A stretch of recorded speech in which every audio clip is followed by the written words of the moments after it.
Good afternoon. Good afternoon. Good afternoon, ladies and gentlemen. How we doing today? Hope we all doing well. My name is Robert Guar, Virginia, from the closing argument.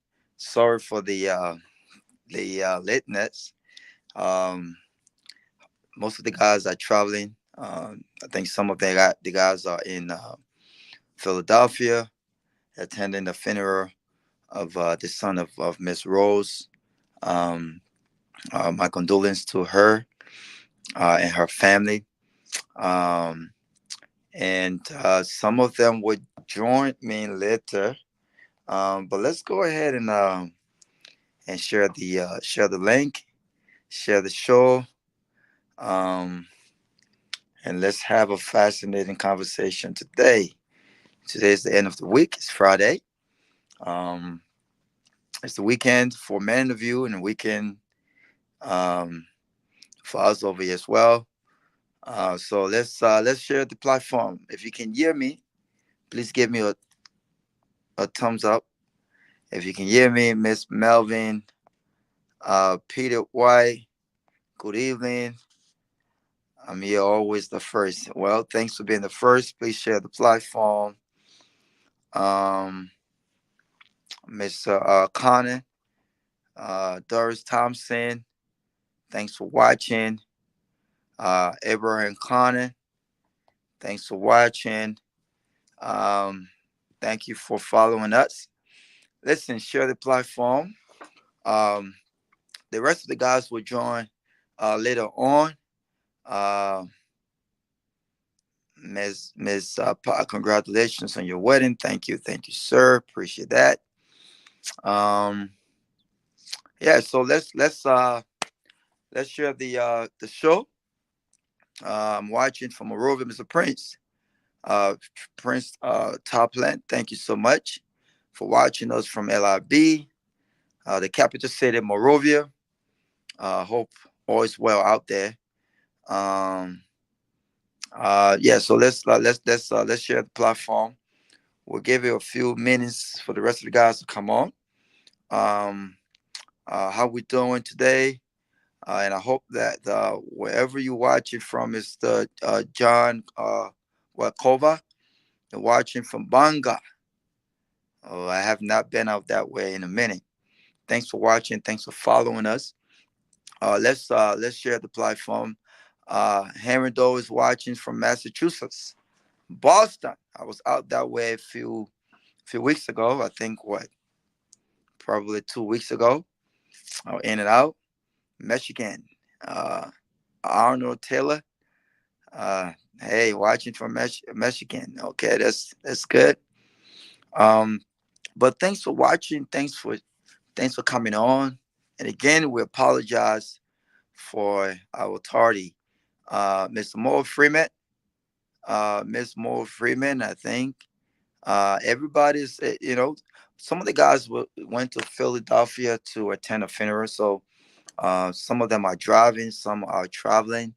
Atlantic City, New Jersey, in the house. Mr. John Conant, thanks for watching. Um, but it's a great day. It's been a great day uh, on my side, and I hope that each of us are having an excellent day. The president of Liberia spoke today at the 12th Black Business Conference in my backyard in Atlanta, downtown, roughly about 3 minutes from my office. Um, and I will talk a little bit about that. Um, Absolutely, absolutely. Thanks for coming on. Please, guys, share the platform. Let's share the show. Love you too, Lydia. Kai, love you, love you, love you. We love all of you guys, man. We love you guys for your loyalty and your commitment to great conversations that are substance based. Miss Sarah Dobo, thank you for watching. Um, Oh, look at this guy, Mr. Nightway Peterson Nightway, watching from Rome, Italy. Oh, Italy is a nice place. Nice place to be. I was in Italy last year. It was an in and out kind of trip. So hopefully I can revisit and stay for a longer time. Um, is there anyone in the studio? If you're in the studio, Heron, can you come on? Let me see some of you guys' face. Are we live on the radio?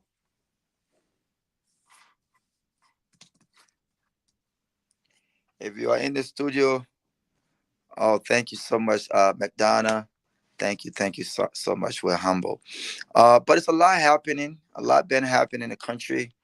Yesterday we talked about um, the violence that occurred. Moses Dennis, thank you so much, sir. I appreciate that. We talk about the violence that occurred yesterday at the CDC headquarters. We had Ivan Wissa on. We had attorney Isaac Jackson on. Uh, we had all of the guys on yesterday. It was a fascinating conversation about where we are as a country. We talk about the tribalism that seems to be taking over the government, and we talked about opportunities for young Liberians, and we talked about security. Um, for me, security is extremely important in our country, and it's concerning when we have chaos like what occurred yesterday with the police and the and partisans of the opposition party. Is very concerning, and I think that um, we've got to conduct ourselves in a way that represents who we are, and also in a way that is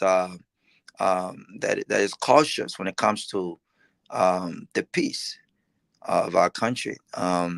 We've done well when it comes to maintaining the peace in Liberia. The fact that you no longer have peacekeepers in our country, uh, that we depend on our own security apparatus in our country. We've got to continue down that path where we continue to stay peaceful. And I think when anyone or any action for that matter attempts to derail or take us back to chaos and destruction, uh, I think we've got to put politics aside and speak out against that. And that's exactly what we attempted to do yesterday. And hopefully, we can expound on that today, because we have no place. Violence has no place in our democracy. We can fearlessly disagree. We can fearlessly talk about the issues. um, we can talk about fighting corruption. We can talk about all of the things that are concerning to things that are a threat to our democracy. We can talk about them, and make the best argument win, right? But we've got to do so peacefully.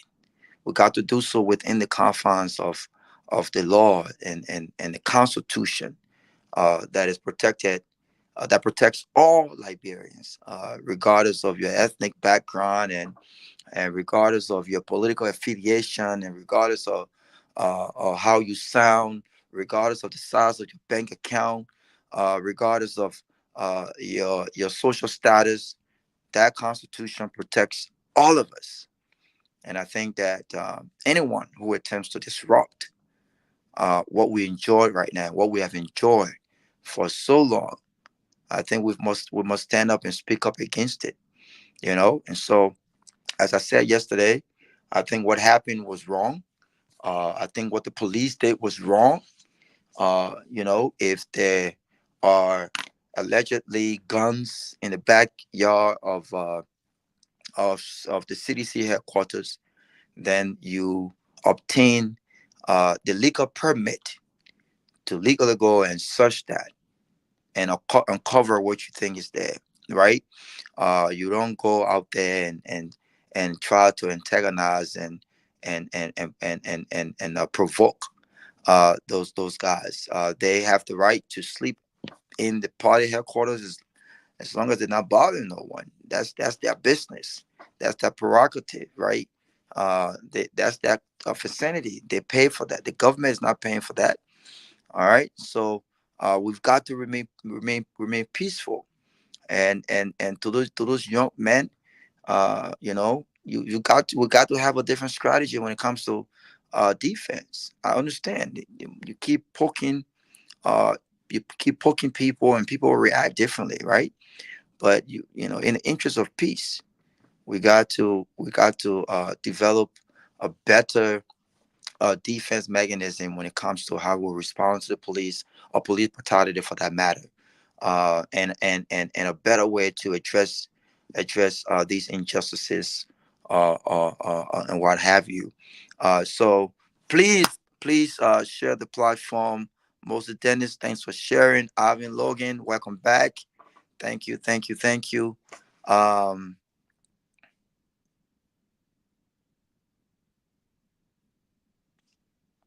yeah, I mean, even if that's the case, that's other people's property.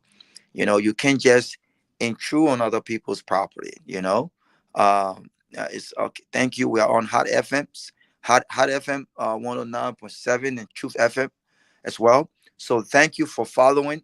Thank you for following. We love our audience, man. We love our audience. For us, it doesn't matter.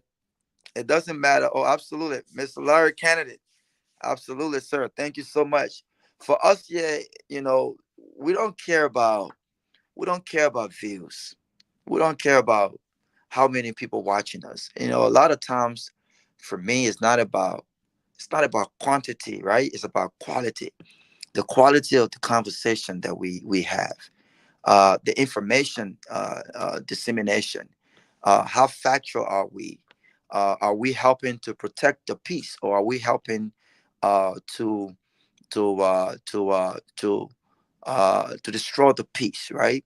Because information is vital. Information is very important, and how you put out information can help calm situations, or makes the situation worse, right? So we are here to educate people. We have true professionals here on this platform. We don't believe in gossip. We are not here for gossip and getting into people's business and creating false stories, and to generate more audience. Liberian people will let noise. If you look at social media today, and what really draws people attention is gossip. It's noise.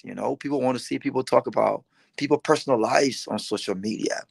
People want to see people drag other people's on social media. They want to see us fight. This is not what this platform is about. This platform is about getting out the right information. Yes, we will be very firm and strong in our criticism when necessary. Yes, we will not mince our words. Yes, we will hold people accountable. We will be balanced. I think for the most part, most of us are balanced here, right? We may not agree with this administration, but we respect the office of the president. I personally do. And I know a lot of the guys too, Mr. Professor Larry Kennedy. I mean, we have a whole professor here. This is a man, this is not joking people. We have a whole chairman here, Chairman Ben Sanvee. We have RT professionals here. We have the great Tomalin George. We have a reputable journalist here. So this is what the closing argument is about. We are professionals. We are not here to gossip. We're not here to create fake views. So if it's 100 people watching, those 100 people will be guaranteed a substantive conversation, one that focuses on the bread and butter issues. And look, we're all human beings. We're not always factual, but we try to be guided down that line. Manchester United is playing tomorrow, Robert. Yeah, Brian. Manchester United plays tomorrow, and I think we've done well.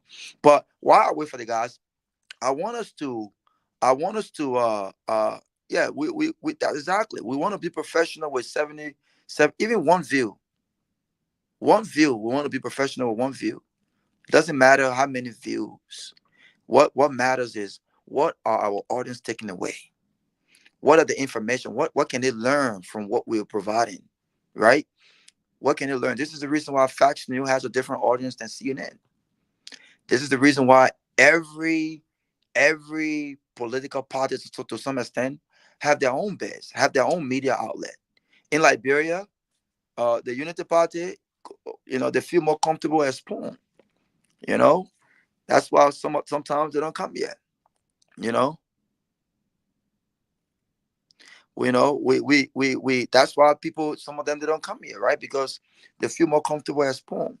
And some people who want the balanced news, they come here. They come here to listen to us give a balanced perspective on national issues, and that's what it's about. But while I wait for the other guys, I want to touch on the president, the president keynote speech at the 12 Black Business Conference today in Atlanta.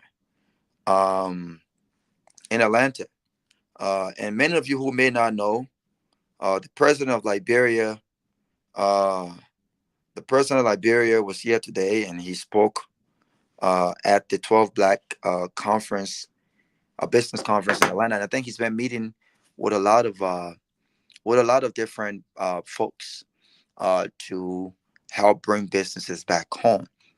I really thought that his speech was not bad, um, but I think that we've come to a realization that Joseph Boaga, perhaps he's a very soft-spoken president, and that's the way he delivers his speeches.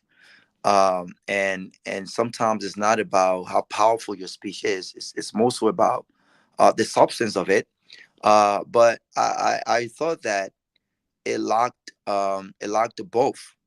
Um, and I thought about, of course, talked about Liberia is open for business, and meeting with all of these different business folks prior to this speech. I believe is an attempt to encourage folks to go back and invest in our country. But most of the folks that I've spoken to, and some of the folks that met with the president, a lot of folks have interest in returning to Liberia to invest, right? And not just foreigners, Liberians. A lot of folks want to return home to invest.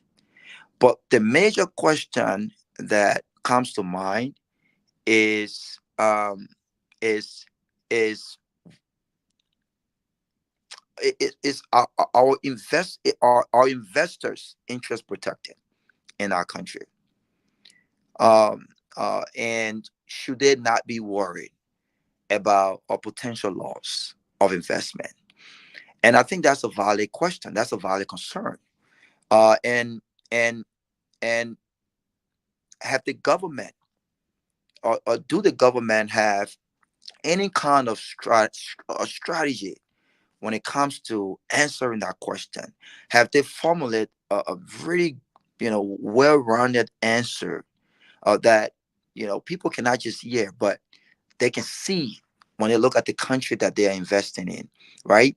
And so some of the questions that have come to mind is peace, peace, and should me as an investor, should I be concerned when it comes to um, uh, uh, the sustained peace in our country? Should I be concerned?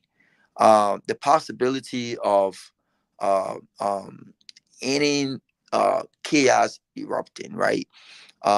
What are those concerns? And I think those are very, very valid concerns. When you looked at some of the things that are happening today, like what happened yesterday, I thought that the government have got to be careful, right? Because again, the image of our country, all of us have a responsibility to sell the image of Liberia, But the sole responsibility when it comes to selling the image of our country lies in the hands of the government, right? Lies in the hands of the government. And so if the government responsibility is to bring in investor, okay, to create jobs for our people, then the government have to ensure that when investors are asking questions about are we safe or our business safe, right? In our country, is it a guarantee that we are able to go there and not worry about nothing uh, when it comes to security? How can you answer that question effectively when people are watching, for instance, what happened yesterday?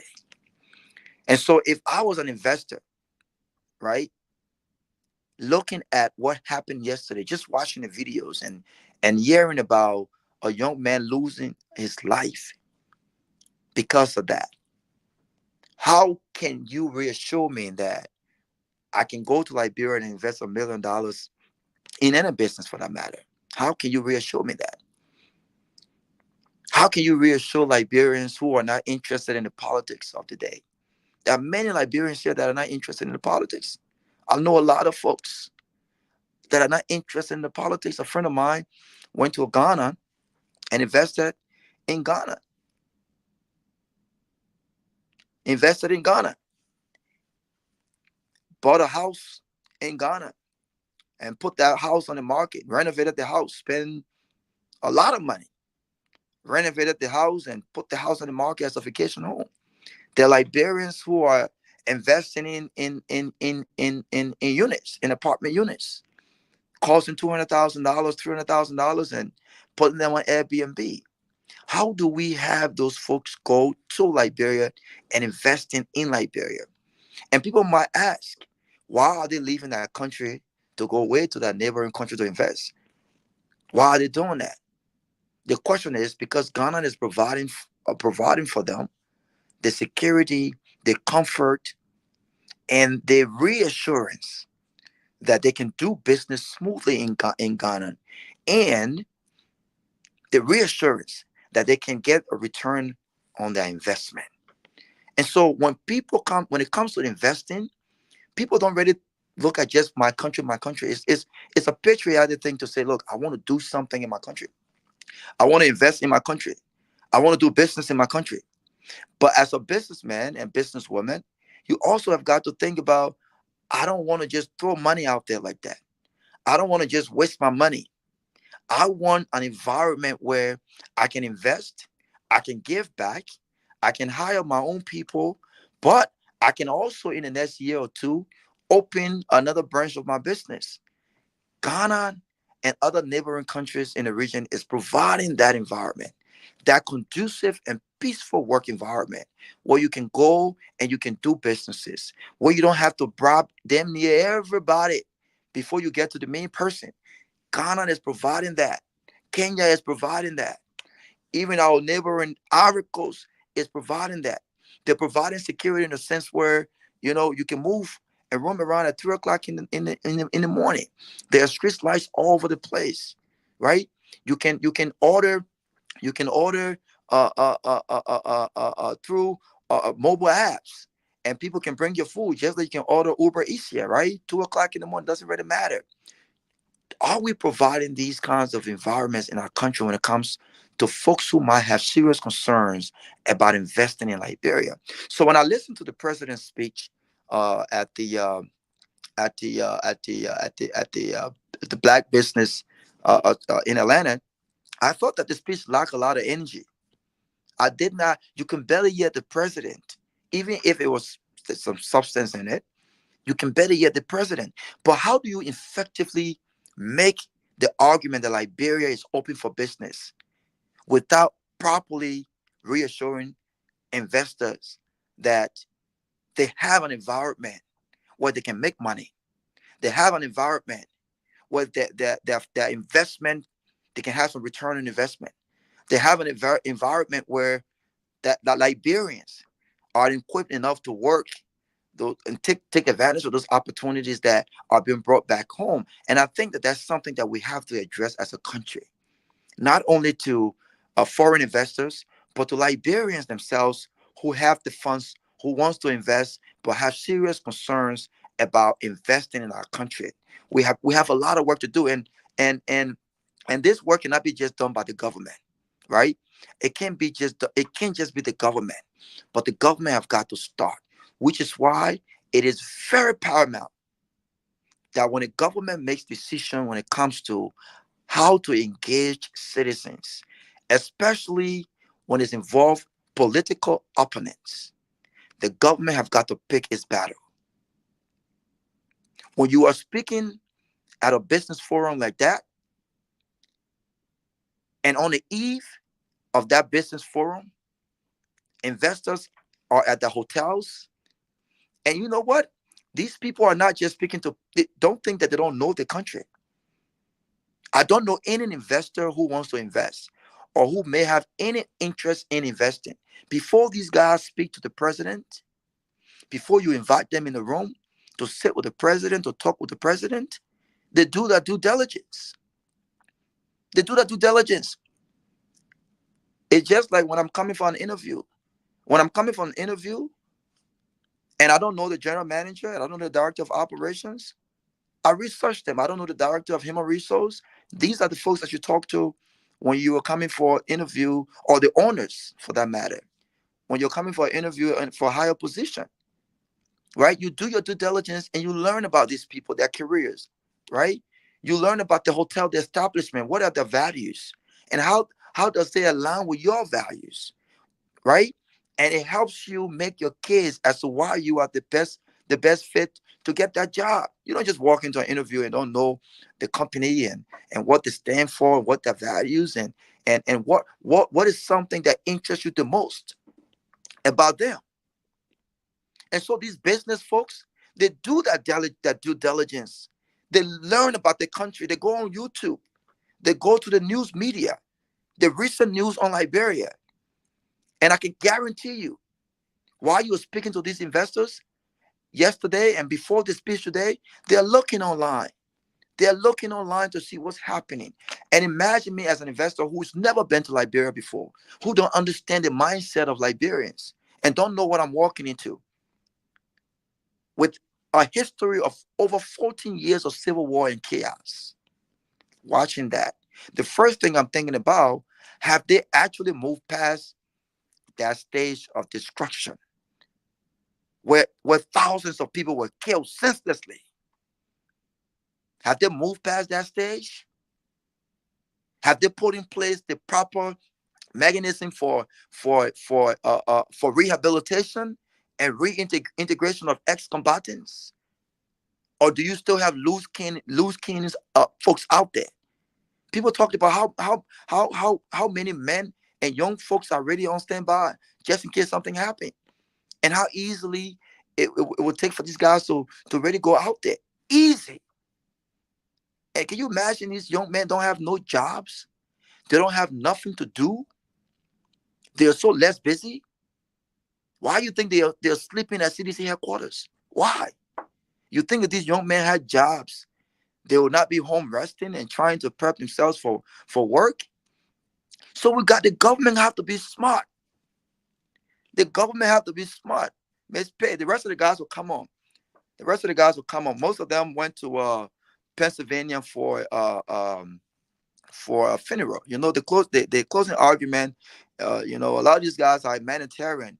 We're family. We believe in supporting the community, and so one of our sisters, Rose, lost her son, and so some of them went out there. I know Lofa Julius and Dr. Peabody were in Minnesota for that funeral. I think that occurred yesterday, and so some of them are driving back, traveling, and whatnot. So I'm just here holding the front until some of them come on.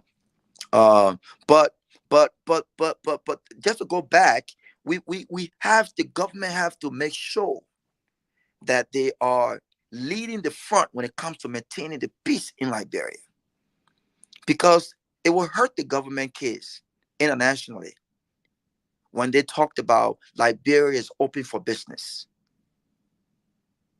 It will hurt the government's. It will hurt the government it will hurt the government case when you are making the case that Liberia is open for business and you're encouraging black business owners. Remember, a lot of black business owners don't have the kind of capital as, to be honest with you, a lot of these these big firms led by white people, they don't, and so they are very very careful in spending their money. They're very careful in spending their money. They understand the advantage in going overseas. They're doing it in Ghana. They're doing it in Ghana. You will be shocked as to how many black folks own homes in Accra today. You'll be shocked as to how many black Americans own home in Kenya. You'll be shocked as to how many Americans now live in these places. You get on a flight from New York, going to Accra, you'll be shocked, and you have conversation with these people. They've moved back home 2, 3 years, some of them 10 years. They only come back to the U.S. to visit. Why do you think it's easy for them to make that decision? It's easy for them to make that decision because of the environment being provided. And it's not to say that Ghana is perfect. Every country has its own hood. Every country, there's dusty road in every country. In Ghana, have a whole bunch of them. Every country have areas where you will see filth and dirt all over the place. Every country have that. Every country have crimes. Even in this country, the crime rate is high. Every country have its own issues. But every country also provides for not only investors or folks who might have interest in returning to invest and live. They have an environment where people can be reassured that they can live peacefully without being robbed. They can live peacefully where they can wake up in the morning and jog down Broad Street without thinking that someone can follow them. If you got small money today, you can just go walk and jog down Broad Street at 3 o'clock. You can't do that. You can just park your car on the road in certain places in the country. Even that, even your own community. You can just park your car in your own garage without making sure you have security there. The gate is locked because them boys will come and get you. It happens all the time. So we have to make sure that as a government we are doing these things so that when we go outside to make the case for Liberia. Look, let me tell you something. Let me tell you something. Each of us have a responsibility to make the case for our country and to sell the image for our country. Each of us. But we've got to be honest. We got to be honest. I can't just go and sell Liberia and lie to people and say, hey, this is what to expect. And then they go to Liberia, they expect something totally different. My credibility is on the line. So just how the president credibility is on the line, each of us have our credibility on the line when we're encouraging people to return home to invest. Continue on I-895 South. So I thought that the president's speech, I thought it was a great opportunity to speak at that event today. No one should tell you that it's not a great event to speak to. It's a great opportunity. I don't think that um, I don't think that it wasn't needed, right? Because this is not the first time they've invited leaders to come and speak at those conferences. I believe the tourism ambassador at one point, tourism ambassadors have spoken at this event. So it's a business forum. It's a great opportunity. But for the president of Liberia and all of the folks around him, how do you create an environment? How do you create a message? How do you create a message outside of just Liberia is open for business? It comes with a whole package. How do you create? And these are things that our tourism leaders should be working. This is the reason why in our Let's Investor coming, this is the reason why I continue to say that we need true professionals to come on board when it comes to tourism. And we need that separated from information. Because if you have these people on board, when the president is speaking on business and just elevating tourism in our country and things like that, you need people to put together these messages. Security in every country is important. Security in every country is important. I don't care how beautiful your country is. Security in every country is important. I was in Mexico last week, and we were deciding where to go. Sylvester, I learned that Cabo is the California, for instance, to some extent when it comes to the cost of living of Mexico, as opposed to Cancun. Things are so expensive out there. A cocktail is like $29. I was shocked. No, you muted. It's more okay than Cancun. It's cheap. It's more expensive Than than Cancun. Okay, yeah. yeah, because Cancun is You can get relatively very, very much okay to be. yeah. Yeah, I experienced that So there. a lot of people go to Cabo, but there are some people who just can't afford Cabo, and they will take the risk and go to Cancun. But the crime rate out there is high. The cartels are more out there as well. Mm-hmm. You get what I'm saying? And so they call Cabo the people who got money area. The homes out there are nice. Those people are living on mountains. Some celebrities in the U.S. they have homes, vacation homes out there, but it's expensive. It is no joke. If you don't got money, you can't go for no 1 week vacation out there, right? And so how how do we create a message, Sylvester? Well, when the president goes to this kind of business forum, where he can just give a message and reassure investors that look, Liberia is open for business, and we can reassure you that you will have your return on your investment. You can move your families back home. You can move your family back home to go out there, and there are great schools out there. How do you convince investors? But how do you convince Liberians? Liberians got money. There are people in this country I know plenty of Liberians that got super money in this country. How do you convince them to return home to build homes? You know how many Liberians go back home and they have to stay in an Airbnb and pay thousands of dollars? Some of these folks have questioned. Should I invest $100,000, $200,000 into building a nice homes? In a nice home. How can I protect my investment? So these are things that we have got to address as a country, outside of just saying Liberia is open for business. When investors see that the police have no control, when investors see that there's no relationship with the community and the police, and when they see those videos, and when we have not done a good job to really give these young men and women who fought war the opportunity to rehabilitate, to be productive citizens, it raises concern. And so, Sylvester, I want you to come in and talk about that. Yeah, thank you, Robert.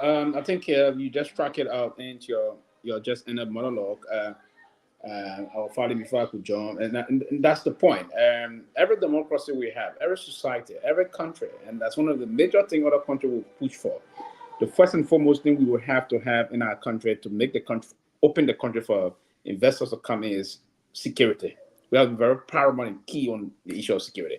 And our major problem from the time we had those two major, the last major construction issue going through Madam Salih. Imagine Madam Salih left office. We're talking almost going to 8 years now. Yes, from the end of 2017. I mean, it is the sparks. We have not seen no major company going in the country to invest because our politics is very deeply polarized. We've got a very polarizing kind of a politics now. And everyone is that if you are not in power, for instance, if the CDC government was just in power quite recently, the opposition came out against them to bring a lot of propaganda to bear. Say things that were not happening in the country. Demonize the very country. Say those very counterproductive things about the country. Our own Liberians, because of naked quest for power, we portray the country as a country is insecure. And now you empower. The same thing is unfolding now. Now, the tide has turned, but you have the same situation unfolding here every day. You saw what happened in Monrovia. You said there's nobody. Even if I got those that even got 10,000, I would not want to venture to put 10,000. That's about people putting millions of dollars in a Thank you. structure of such. Nobody want to put 10,000. And your argument was very solid just now by you saying Liberians got serious money. Those money Liberians got at least to build homes, so they will always take their kids on vacation every season. That alone can expose the country to a lot of things. Because if they start buying homes in the country, instead of going for Airbnb, they will pay their regular real estate taxes to the government. Then more revenue will going to accrue there. Those Liberians that are moving back home to buy houses or to buy their own homes. So whenever they back home, they got a place to be and place to rest and what have you.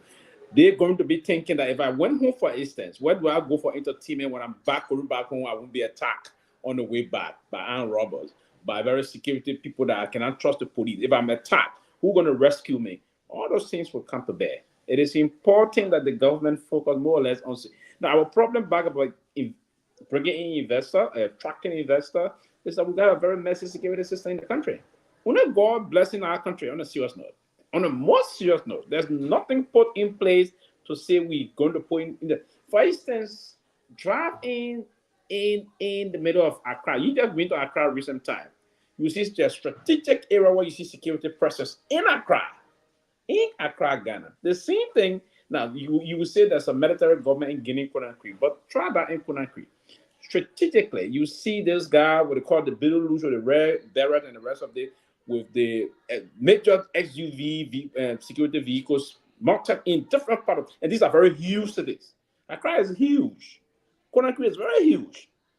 They are strategically deployed because they try to reassure their citizens and those residents coming in the country that the country is safe, is ready for investors to come in. If you come in, even in the nightlife in Accra, you move around, you safe. You see folks in Accra driving and not even in traffic.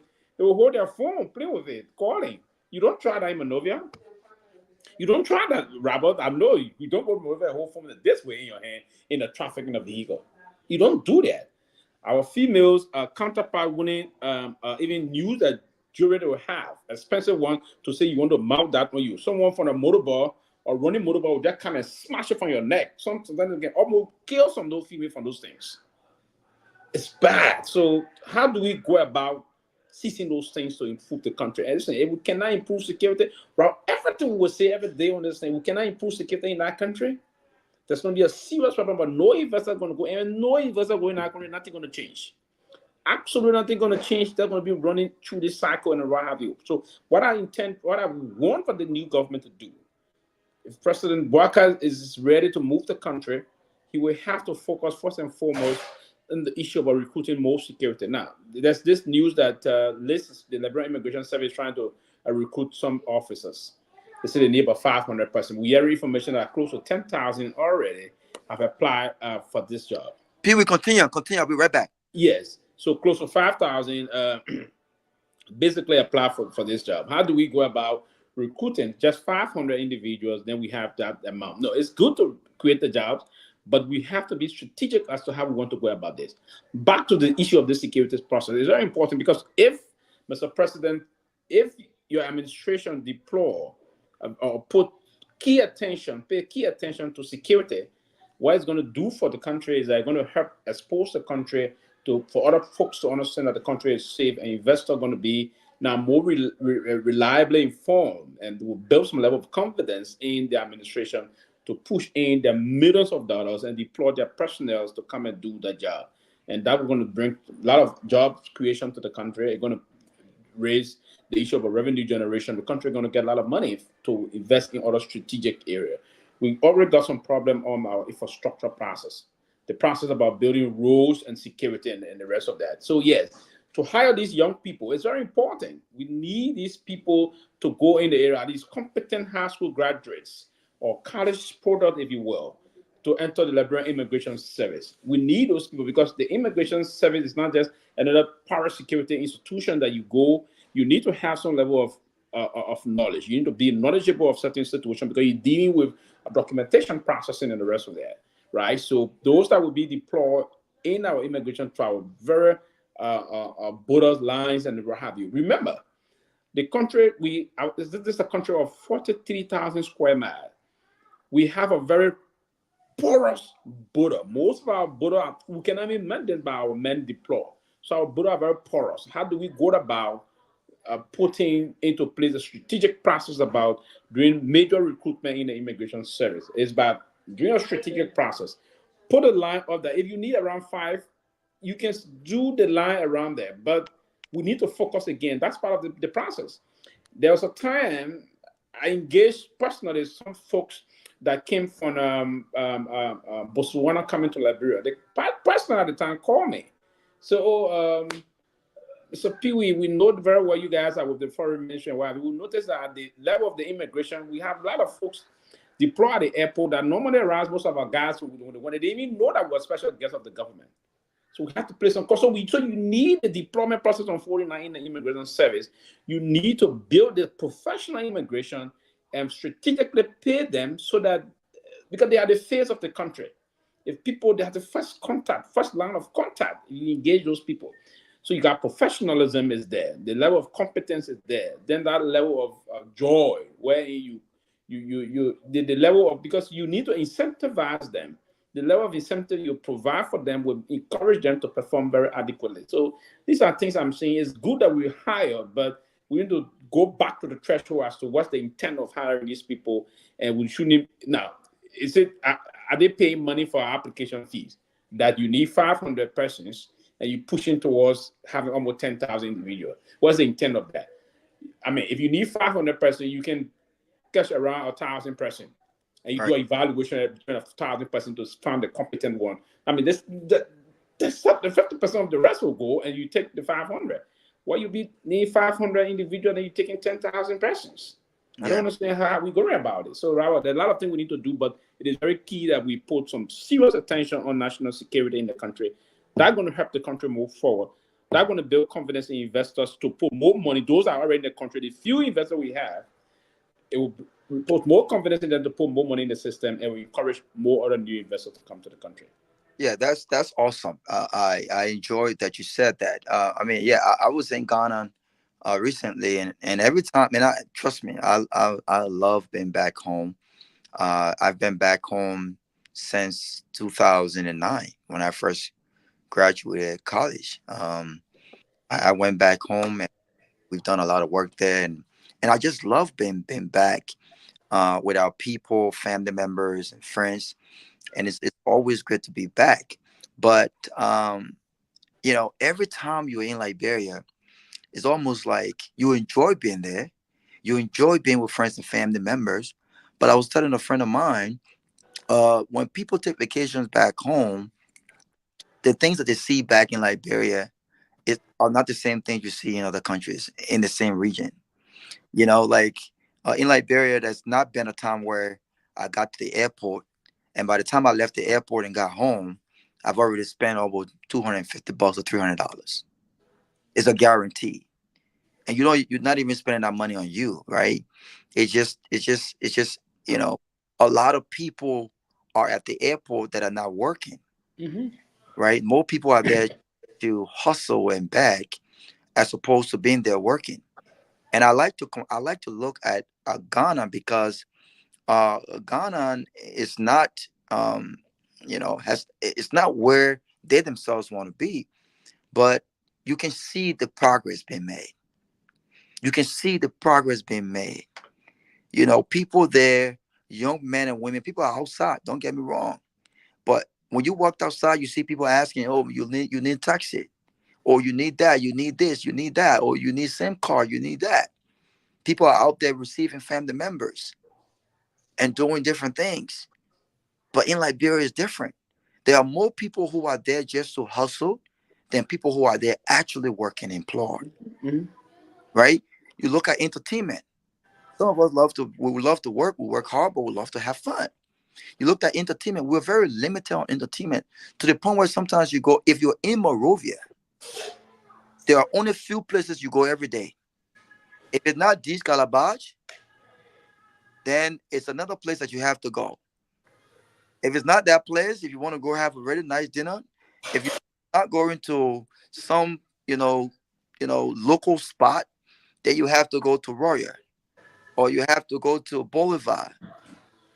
If you want to get out of the city, then you have to go to the new place that they just have recently in Nima County. But like I told somebody, when it comes to security again, what are you guys putting in place to ensure security? Why would I want to go to Nima, right? In the mountains without knowing that I could wake up one morning and someone could enter my spot. I Oh don't, yeah. you know, why would I go out there when there's an internet shortage?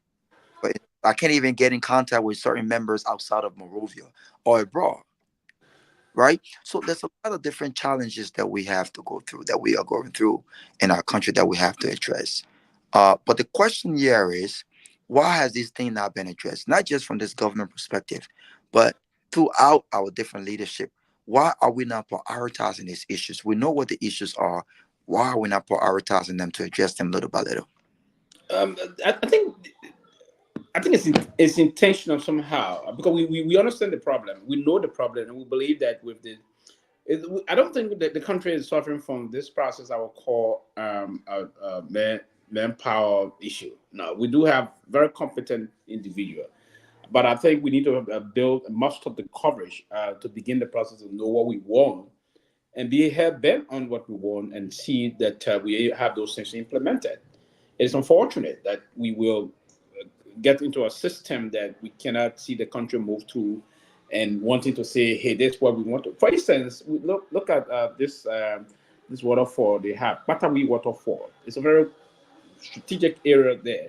You could be one of the very, very nice and powerful entertainment area around there. Make it very nice, state of the art kind of an entertainment, and build and allow some investor build a very nice, probably 4-star, 3-star hotel around the Patawi in Bon County.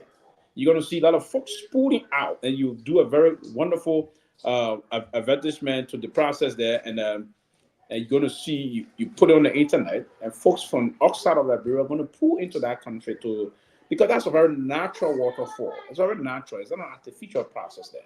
It's not something that was created by human innovation. That's a very natural waterfall. So a lot of things we can do. We can leverage the country into to ensure that those opportunities will come. But again, what is paramount is that we have to ensure that we build the security sector in a way and that the public would repose a lot of confidence in sector and not only the public, but also international partners and that of our international visitors. And because visitors started seeing more people, because if you build the security sector very vibrantly, what it's going to do is open the corridor for more people to pull into the country. And that would now try to expose the country to a lot of international friends coming in, business folks coming into the country. Liberia used to be a very wonderful destination in the past before the civil crisis. A little time ago, when Madame Salif, when the security area, when all mail was in the country, when the process was more or less more relaxed, you had more people put in the country for other leisure visitation and the rest of those things. So it is important that we emphasize, and I will hope that the government will put more time, and that's what we have not been doing. We haven't been putting time in showing that. That we put down into the security process, and we didn't do most of those things. It's quite unfortunate on a more serious note that we have not been doing that. Past government, this government, nothing. Imagine sometimes the security, the police in some area, we have nothing basically in terms of vehicle and the rest of those things. So we will have to put time into this issue, sit as a government, structure the process, both the lawmakers and those in the executive. We have to sit and have a kind of a wonderful and major conversation around the intent of where we want to take the country. Now, the major thing, if you were to improve the security sector, where everyone is moving about very freely in terms of the nighttime, the daytime, and they move very absolutely freely. You're going to see the public want to build confidence again in the security sector, and people are going to do this. But we cannot do that. Trust me. We're going to run around the cycle. We're going to always have situation about where we headed in terms of our own governance process. But we have to have the intention of government. Every major sector, the two major branches of government, the executive that got the enforceability aspect, the enforceability of the process of law in our country is being enforced by the executive. The legislative aspect of it is to appropriate those wonderful budget, a very strategic line item toward the security sector, because the executive will now have to collaborate with the executive in terms of the major cardinal point of separation of power, where you will coordinate very well in that wonderful process of saying there were a lot of funding to the security sector and we procured and that's everything. We need manpower process. We recruit more manpower in the different security. For instance, the police. We need more manpower to deploy. The AFL will need manpower. The other list, the immigration will need manpower. The drugs enforcement agency will need some manpower. We increase that. We increase the intelligent aspect of the NSA also. We need some intelligent gathering. That will have to be our. How much are we going to put into place for at least small artificial intelligence to beef the security process up in the country? So we do all those things. You need some major artificial intelligence to some areas like the airport, the free port, and other strategic areas and what have you. If Yeah, we don't do that, but Robert, we're just going to be in this cycle. but Sylvester, how do you encourage investing in the security sector without addressing um, some of the most curious things, like you know, politicizing the police, for instance, right? The EPS, right? I mean, the security institution should be apolitical, Very much. okay? And their only job should be about providing security and and just doing their job. That's it. This is not the current case right now in our country. It seems like every time another leadership comes to office, then the police tend to work for that leadership, Mm-hmm. right? The police tend to protect that party and that leadership, and then go against the others. Some people will argue they did not see the police attack seditions like the way they're doing now, and that if George Weah was still president, the police would not be going to the CDC headquarters and provoking people like the way they are right now. No. And that's wrong. If there were any intelligence that something that threatened the peace and security of our country was happening at CDC headquarters or at Unity Party or wherever, the police should do its job regardless who interest it is, right? But Mm-hmm. that is in our country right now. It just seems like every time another person comes to office, the police tend to protect their interests and the police tend to work for them. So how do you encourage young men and women, and how do you even encourage the society for that matter, to say, look, this is a professional realm. This is a career, and your job would be providing peace and security, creating bonds with the community and taking care of people, serve and protect. You don't worry about who's president. Don't worry about what political party this person is affiliated with. Protect every Liberian. That's your primary job. How do we change the mindset of the police? How do we change the mindset of security apparatus in our country to say, I don't care what party Sylvester is from. I don't care his political affiliation. He's a Liberian and I'll protect him. How do we change that? The institution is just messed up. The institution is messed up. I don't know if there was something going on to the CDC Unity Party headquarters right now. Do you think the police will respond like they would they responded to the CDC headquarters? I mean, people don't trust that.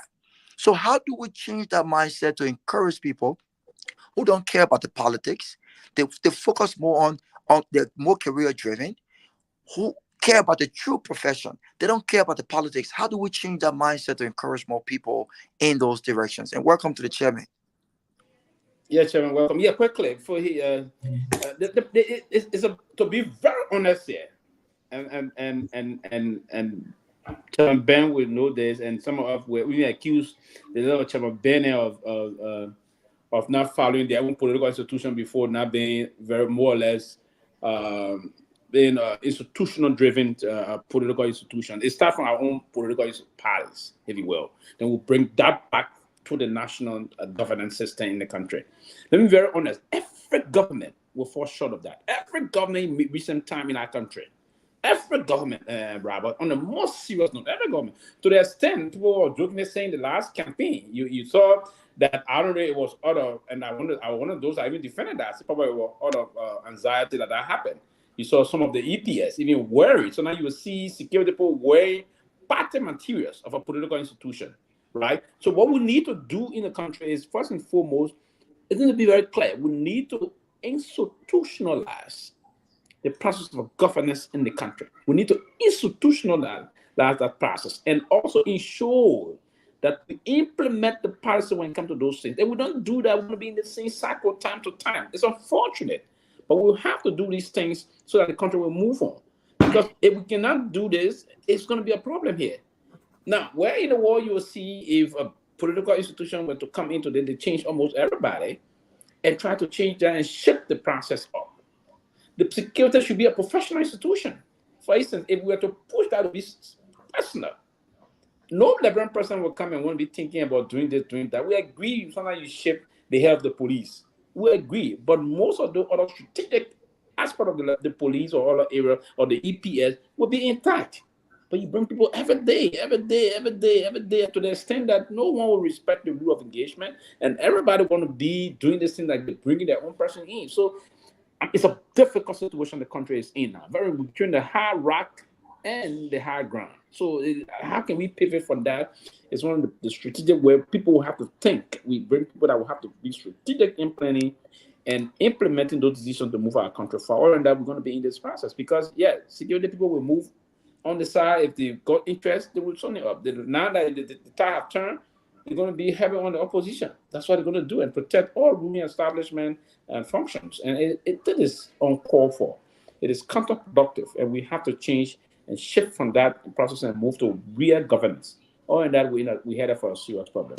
We have to shift and move to a proper governance. I like that. And Chairman Ben, I will give you the opportunity to go back to our first discussion, and then you can chime in on what we're talking about here.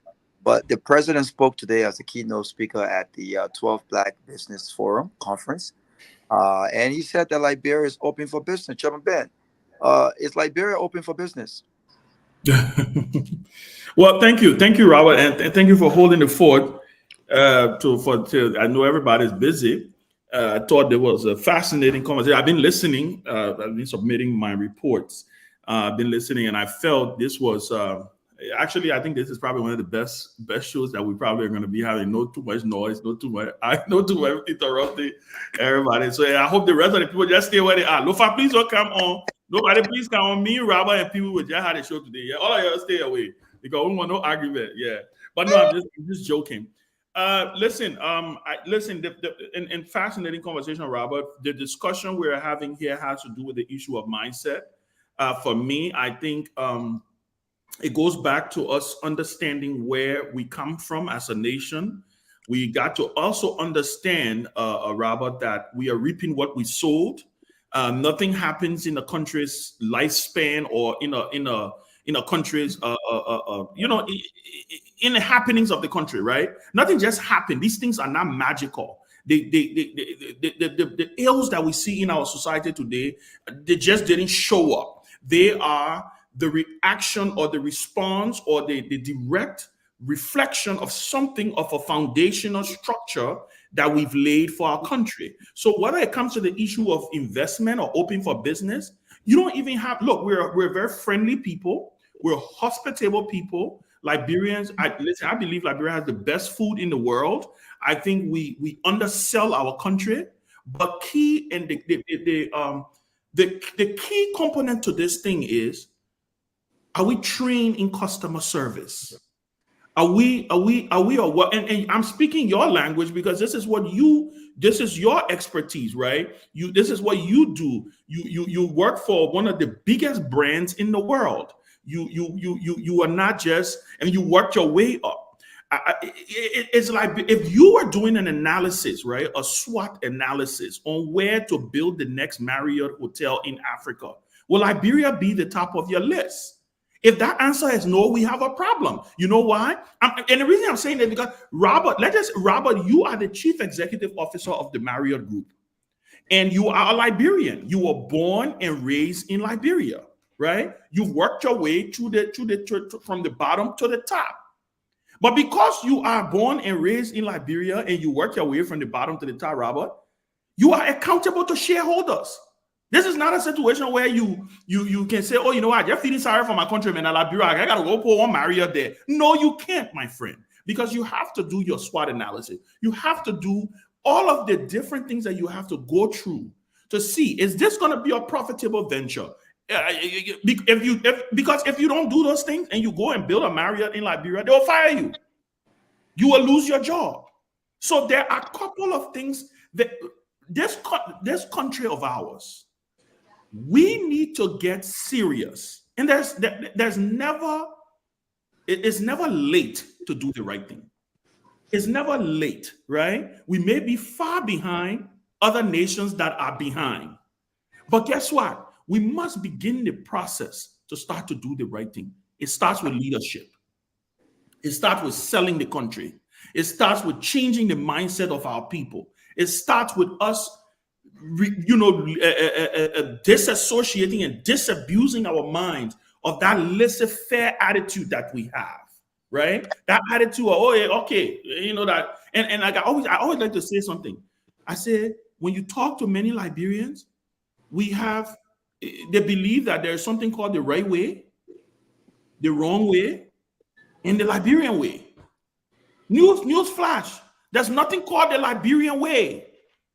There's nothing called the Liberian way. It's either the right way or it's either the wrong way. So this question that you asked about whether we are ready for business, whether we're open for business, look, the president can come and give all the flowery speeches. But guess what, Robert? Before any investor, any serious investor, put a penny in Liberia, they will do these things that I'm talking about. They will do their research. They may send an assessment team. They may look at the market analysis. Guess what you're dealing? And then the other thing that may not even be working too well for us is the fact that we have a small population, right? So because we have a small population, we have to open our country up so that people can be able to come into the country. Because that's the only way. People say, why they got Marriott in Accra? Do you know how many people in Accra? In the city of Accra? I think close to 20 million people. That is 3, maybe 5, 6, 7 times part the Liberian population. So no more than that, Ben. Moreover, around. I said far more than that. Moreover, around. Exactly. What I said, the whole country. The whole country is 5 million people. Yes. Right. The city of Accra probably got about 15 million people. Maybe, and I'm not. I don't quote me on it, but I know it's between 10 to 15 million. I know that, right? So to answer your question, Robert, the answer is no. We're not. We are not ready, right? We're not open for business. What is our, and I will end on this for people or you guys to come in. We have what is the doing business? If you look on the easy to do business index in the world, that is the first thing any investor will do. When they decide they want to invest in a country, they go to the I think it's a website that is ran by the UN or some kind of think tank, and it grades you how easy to do business. What are we ranking on that list? We're probably at the bottom. You think anybody wants to go into a country where it's not easy to do business? And there's several indicators that can get you high on that list. Your judiciary system. If the people feel that they get injured, can they go to your courts and don't feel like they have to bribe a judge or feel like they have to bribe a jury? All of those things. Those are the things that Paul Kagame paid attention to. And when people say there's a Rwandan miracle, he said, no, there's not a Rwandan miracle. There's Rwandans doing the right thing and making conscious decisions because you know what? We know where we've come from. So my answer is no, I don't think we're ready. Thank you. That was great.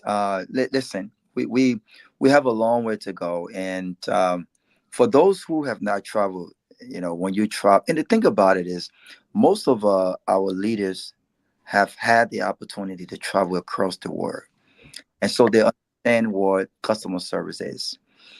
They understand what it means. They understand how important it is.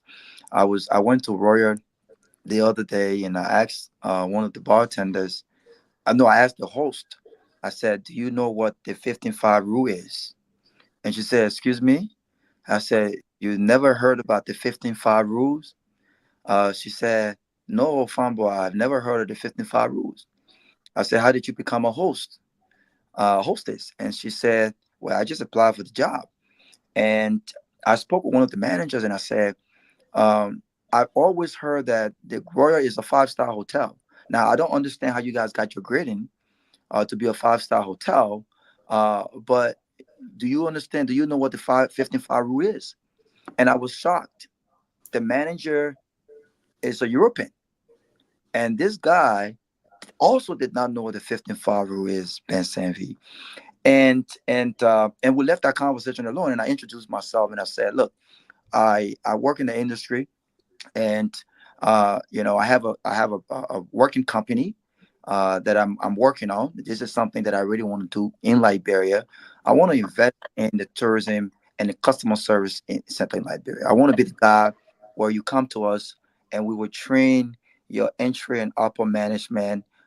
We will train your bartenders. We will train your server, and we will really instill the true meaning of customer service because of what we are left behind. Because every every hostess in any serious hospitality industry understand that at 15 feet, eye contact and smile, and at 5 feet, you engage the guests. That's the bedrock of every hostess. And the fact that we have these things in our country and we're not, these companies are not investing in actually training our people the right way, they will never understand the true meaning of customer service. So we have a long way to go. The only Marriott hotel, Ben, that were almost completed before COVID, before the COVID happened, was was a franchise. And I went to Dubai and I was involved in an interview because I was recommended by an executive member who said, "Look, this guy is from Liberia. He loves his country. He has the experience. I'm not sure if he's willing to move back to Liberia because he's still a young man. I think you should talk to him." And I went to Dubai. It was an investment that a company had to pay to use one of the Marriott brand name, 4 Points by Sheraton. Oh, okay. Sheraton, yes, yeah. 4 Points by Sheraton Is the one that is right on the right, the right by, boulevard. yes. Yeah. And I went to Dubai. We had a conversation about some of the challenges and things that needed to be done, and what it would take for me to relocate back home. And I actually took a trip back home to inspect the property. And we did not make the decision to move back home, but I was this close. But the challenges to build a Marriott hotel, a corporate, you will never get a corporate brand in Liberia Mm. because the franchise, they take the risk. The Indian folks, they have a lot of franchises here that are lower grade hotels, right? But to build a Marriott hotel like you see at the Kotoko International Airport, do you know how much it costs to stay at that airport on a slow day, Sylvester? You were paying over $325, including tax, Mhm. per night, per night. And the occupancy is still at 89, 90%. They just, it's not just foreigners, they're Ghanaians too. Here's a So joke. I'm cutting you off. There was a time we were traveling to the maritime, not the maritime assembly thing in 2019. When I would spend the fund that the money would pay, I told Minister of Family, I said, Chief, I can't make it. Next day we left, went to Apple View Hotel. Next door. so so so Yeah. so when you look at the occupancy, they're not just foreigners. I'm talking about when you think about these companies investing in the country, people just don't invest and open hotels for people that are coming from out because they looked at how many of these folks are actually coming from out. They looked at the population and people who can afford these hotels in that country, who can Mhm. afford the restaurants and all the different things. And so to open these hotels back home, I can sit on a board and say, yes, Liberia is ready for these kind of businesses because we still have a long way to go. But Sylvester, here's the question I want to ask. Ben said Liberia is not open for business. We'll talk about security. I want you to answer this question. What would it take for us to proudly say that Liberia is open for business? Right? What would it take? from a government perspective, from a citizenry perspective, what would it take for you and I to be convinced to go to investors and say, look, I'm convinced that Liberia is open for business. How can we say that with all confidence? In 2 minutes, I want you to answer that question. So basically, the first thing I would say, we need to change our mindset, our perspective, first and foremost, both from the governances, from the public sector, and that from those of all the ordinary people. But we have to change our mindset and be very honest, change the whole bureaucratic proceeding. There's a long range of a lot of things in the country that will have to be changed. But we change the mindset first and foremost, waiting to it. We change the mindset of people who are going to be honest to ensure that we open the market out. The government will have to direct us now and show that those that will violate the rules, including themselves, will heavily pay the fine. So honesty is very vital here, Robert. We have to change our mindset, the perspective to things. And so, but as Ben stated just now, the Liberian way, and there's no freaking Liberian way. It has to be the strict way. Then there's no freaking way. Was it how we can operate or our operation pattern? No, we have to change that set. So there's a let me stop you there. So Sylvester, you said change the mindset. There's a whole generation of folks whose mindsets you will never change at this point. They're stuck in their ways. And so if we're talking about the new generation of Liberians, we need to set that foundation to have them understand the new mindset. So with the current generation, the government, and all of the bureaucracy, how do you go about changing that mindset to come to the realization that, yes, we are open for business? It's a lot of work. And how long would that process take? It's not overnight. Can I say something quick? Yeah, go ahead, Ben. Go ahead. There's no new generation, Robert. There's no new generation. Even Liberians that Liberians purported to be well off, to know better, right? The ones who are in the diaspora, not only in the US, there's a whole diaspora out there, Europe, China, right? Those who have left the box, right? Who have traveled, who have seen things. In fact, they are the worst one. We are the worst ones, right? Those of us who we are part of that group, all of us, that you, myself, we are the worst ones. We are the ones who actually go back home and in fact start to perpetrate the wrong things. Simple example. Let me give you an example. I was on a flight to Monrovia. I think this was about 3-4 years ago. I never forget this experience. Never forget this experience. This was when I think which one of the airlines? Air France. When Air France was still going to Liberia. That they stop. They make stops in Freetown. They do I think 2 or 3 stops before they end up in Monrovia, or they go to Monrovia. Yeah, when they pick up from Paris, there's a stop in Bamako, Mali. Bamako, and then Freetown, and then come to Monrovia, and then and then go back to Paris, stuff. I saw all of us, right? Liberians, we were all on there, right? Obeying the rules from Paris to Bamako to Freetown. The moment the plane landed in Monrovia, and they said, welcome, you know how the plane taxiing on the runway, right? You now land and you're taxiing on the runway to go and park at the gate. And they say, welcome to Roberts International Airport. The time here is so and so and so. As the air hostess is saying those things, everybody coming up. Then I'm looking in the back and I see my friends and my fellow compatriots getting out of their seats. The plane is still taxiing. Mind you, they didn't do this anywhere else. What is the basic rule when a plane lands? Sit your behind in your chair until the plane is parked at the gate. Until a complete they stop. Know it. Everybody know it, but because we were in Liberia, the air hostess literally had to scream over her lungs. Ladies and gentlemen, please stay in your seats. If you don't stay in your seats, you will be fine. I mean, literally, the lady was threatening them. And guess what? And I'm sitting watching these people. They're getting off the plane. The plane non-stop, right? Everybody getting off the plane. Some of the people who are doing it, they literally saying it. Oh, but they don't want to know about we in LIB. And we in LIB, we can do our own thing here. That's it. Listen. You know what it will take? You ask the question what it would take? It would take a leader. It's not going to come from the bottom. Trust me. The top. It has to come from the top down. It almost, look, I'm telling you, it is going to have to come from the top down. JMB can do it. I can tell you that he ain't able to do it. He doesn't have the energy to do it. He doesn't have the time to do it.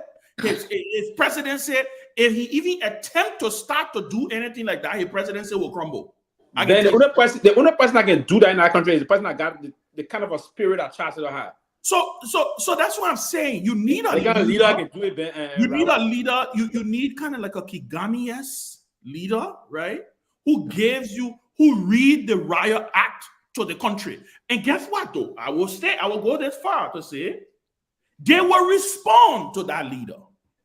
Liberians are very good at following their leaders. But it's because we have this nonchalant, lackadaisical attitude as a society that we accept mediocrity, Robert. We accept mediocrity. Look at the discussion we were having a few weeks ago. We were debating which administration built that roundabout. And we were excited as a nation. As a nation, 170 plus years, we were excited because of ELWA. Look, I dream of the day, Robert, where we just wake up, right? Where we just wake up and we see development without any fanfare, without any cutting ribbon ceremony. You know, Robert, how you live in Atlanta, right? I'm here in Charlotte. I mean, every day you drive around, you just when they're walking. Yeah. When they are, you don't see the governor going there to cut ribbon. You don't see the president fly from Washington, except there are major multi-billion-dollar projects that are going to fundamentally alter something. Yeah. I am looking but Ben, I want you to include this on that. You're making a salient point. But if you take a guy from here and you put him in a system where he's trying to bring about different changes in that system, he has pushbacks. Mm-hmm. There are people telling him, "Oh, this guy, we will make sure he gets out of here because he wants to change our system. We have our way of doing things here. Oh, you want to bring your American ways here? I mean, how do you maneuver? How you say, oh, you will need a leader who the people can follow. Is it just from the presidency? Because I don't think that you can change Liberia just from the presidency. The president is very important because he sets the tone, right? The buck starts and ends with him. But what about those people, his lieutenants, those people he would need to help him change those communities? How do you maneuver when there's a system of people who are used to doing things a certain way? These very people work in these systems. They pay their bills that way. For instance, I'll stop here. When you go to the Freeport, how do you ship things back home and clear them in a reasonable time frame without bribing damn near everybody? How do you change that system when those very people who are supposed to help you change it works and benefit from that system, and you are the new guy? How do we change that? You see, Robert, this is why I disagree with you. I believe the presidency, the way our presidency is structured, it is the only job. It is the only job. I think people can say that the country will change from the legislature. You're wasting your time. The country will never change from the legislature. I believe the presidency is the only job that can change that country. Mm-hmm. Let me tell you why I say so. How many people do you see wear proper suit in Liberia today? How many people? Since George Weah lost the election, how many people do you see wear proper suit? Maybe you will see a lot of proper suit this weekend coming up because your wedding, you are demanding we wear African, we wear, right? You are demanding, that's a demand, right? So you will see many people will go in the closet, right? What a suit you see them wearing now, right? You know what? I wore it had today purposely because I wanted to kind of have this conversation. And are they seeing how Joseph Boyka can wear? That he kind of had this, he can wear. I'm doing it. You find a leader too. So that's what I'm saying. I'm giving you an example. I'm giving you an example because you know what? I'm surprised I haven't seen a lot of officials wearing these hats in Liberia. You saw it with Taylor. You saw it with Taylor, Pee-wee. Taylor used to wear those Chinese looking hats. You remember those hats he used to wear to go on his farm? I got my own, yeah. Very good. You saw it with the only person we didn't find out was Ellen. Ellen was woman, so she, you know, Ellen really didn't care about all that craziness, right? But you saw it with Talbot, with the high suit, total involvement. You saw it with Weir. That's what I'm saying to Robert and Pee-wee. The presidency is the only position that I believe that we can fundamentally alter and change the system with. Because if you have a strong president, if you have a president that is fully cognizant, that has an agenda, I'm not talking about a president that comes into office and take the first 6 to 8 months to develop a program. That's not what I'm talking about. I'm talking about a president that comes and hit the ground running. Look, I gave an example that somebody like Cummings, right? That's one of the things I keep doing. Look, 2 people in our contemporary politics, in this new contemporary politics, right, that I think Liberia missed out on was Bromsky and Cummings. I'm being very serious with you. These 2 men, now they're very far from perfect, but these 2 men I have the privilege to know. I've listened to them. I've seen how they operate. I've seen, and again, like I say, far from perfect. People can have their flaws, right? But I'm telling you, you need a president that hits the ground running on day one. You don't need a president that comes and say, you got to be able to pull the plug. You got, how did Talbot start to straighten up the civil service? Simple symbolic things. Showing up at ministries unannounced. If you see the president going to work, or the president lives at the executive mansion, and you hear the president in office at 8 o'clock in the morning, do you think the minister of state is going to be in office at 10 o'clock? No. So, like I said, there are several symbolic things that the presidency can do that the country can even start shaping up. We talk about the issue of customer service, Robert. How do you think? Look, my friend that owns Monroe Chicken. You guys have been to Monroe Chicken in Liberia. Monroe Chicken has probably the best, or if not the best, customer service I've seen. They are very good. They are very good. Very good. Yeah. Call the guy from Monroe Chicken and ask him how he did it. You know how he did it? He fired people. He fired them. He told me, he said, Ben, and you enter Monroe Chicken, you see even the children got their cap, the net on their hair. He told me, he said, Ben, when I hired the first group, I gave them my expectations and my and the criteria that I had set. The typical Liberian thing, and Robert, the first group came and they said, oh man, I think I'm here for 1 week. When they decided to pivot to go back to the old way, he fired them. You know how many people looking for a job? When he brought the new people in, he told them, he said, a whole batch Jack got fired here 1 week ago. I have no problem firing you two next week if you don't conform. Go to Monroe Chicken. You know how long Monroe Chicken has been open in Liberia? Very to the point that they got 2 locations. Mm-hmm. And they even got a delivery service. Absolutely. So I'm telling you, Robert, it has to do with leadership. The lack of discipline. Go to ministries today. Even the phone ethic. That's what I'm saying. When you enter Monroe Chicken, the people are speaking to you. How are you, sir? They're smiling.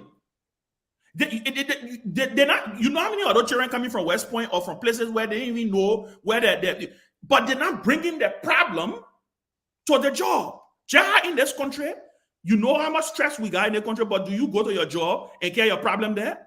It has to do with leadership, Robert. Leadership. And that's why I said the presidency is the only route.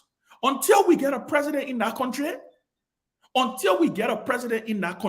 right, that clearly hits the ground running on day one. We are running in circles and we're not going to make any progress. The legislature, forget it. You wasting your time, because guess what? If the president sets the tone, the legislature also will follow. I'm waiting to see a president who said, I am wanting, and I'll end on this way. Say the budget. All the noise our rescue people were talking about. I thought Joseph Boyka was coming with a budget that was transformative. What is the difference between Joseph Boyka's budget and Joe Weah budget that he campaign against? I'm waiting for a president who will say, you know what? Education in the budget is going to be 30%. Health is going to be, you know what? Members of the national legislature, if you're in Leke, I'm not going to sign the budget. It will shut the government down. We'll shut the government down. Let's wait and hear what the people got to say. Let's wait and see what the people are going to do about that. When the people get upset with me, the president, for shutting the budget, the government down because I want more money to go to hospitals, or I want more money to go to schools, or will they agree with you, who's saying that you're not going to pass the budget until you keep your fat salaries? But you know why he can't do it? Because he too wants his budget to be fat. So it's a give and take. That's what I'm talking about, Robert. Yeah. Sylvester, come in. I think we should keep it 3. On Monday. I told you, I said none of the men can. Anybody else can, we keep them. So if Alex was here now, then you know start interrupting and you know start saying your own thing. You want to press like that. But Sylvester, I want you to weigh in here. Ben talks about we will need a president who hits the ground running on day one. Listen, I know that this is still far. We are not even a year into a new presidency. But listen, the time goes by fast, right? People are already contemplating on 2029. And listen, 2029 will be very crucial, right? Men and women and even children will have to make decisions in the interest of that country. Guess what? I think 2029 might be one of the most consequential elections in our country, right? One of the most serious elections in our country, because where we will be at in 2029, when after almost 20-something years, when the war ended, where young children, college graduates, still do not know where their next jobs will come from, where we still don't, mothers still don't know if they can go to the hospital and be able to be given the care that they deserve. Our elders, our older folks who are dying from curable illnesses, right? 2029 will be crucial. I want you to tell me, from your perspective, what will be or who will be that leader in 2029 that you will support, that you believe will hit the ground running and start that transformative leadership that Liberia yearns for? Yes, very well. I think we need a leader, but again, it's still, I wouldn't want to jump the gun to say between now, but I think between now and the close of next year, early 2026, we'll start to determine who that leader is going to be, but we need those kind of leaders to actually hit the ground running. We need leader that will be responsive, leader that will care, and leader that will want to change the paradigm shape of our country. Now, for example, let me just do a quick throwback. What Mr. Taylor did before. There was a time he called for a particular church service to pray for the country, right? And at that church service, he expected most of him. When he went to that church service, he was very disappointed that only one of his cabinet ministers attended that church service. Was our late Professor Joe Wonba, the former information minister. He dismissed the rest of the cabinet with immediate effect. Why they didn't attend that church service? Most of them went, trust me, most of them went at the time. Even some of them went to the wrote letter and fast and pray on that letter for the president to reinstate them. Immediately after a week, he reinstated the rest of them. All of them, he reinstated them. Rather, the next Sunday, the president was going to a church service somewhere in Atherton. The entire government went to that church service. To the extent the church was packed, to the extent there was no seat inside and around the perimeter of that service. So back to the issue that you need a president that when he said, I'm going to do this, you can get in that he did not want none of his president therefore moving forward. So you need it come from the top. Let's say, for instance, the president. But Sylvester, though, someone might say Liberian people fear Charles Taylor because, one, he was a dictator. Two, he was a warlord. And they understood that he meant what he said. Now, you keep saying Liberia need a Taylor, a president of Taylor, a character. Let me ask you this. can we or do we have the characterization of a president that gives Tiller's his strength, right? Because I think he was a president who was he was commanding, right? He was commanding in his speeches, and people took him seriously. But then under the undertone of that was fear. I don't want a president who people will fear, right? No, I no, want no. a president But who, why you don't? But why you don't want yeah, that? but Robert, but I Robert. don't want to, because when Taylor tell you say there's Uh-huh. curfew. I don't want you in the street. If you are in the street and you are But caught in, Robert, they say buy so need buy medicine. yeah, Look, let but me give you an example. Let me give you an example.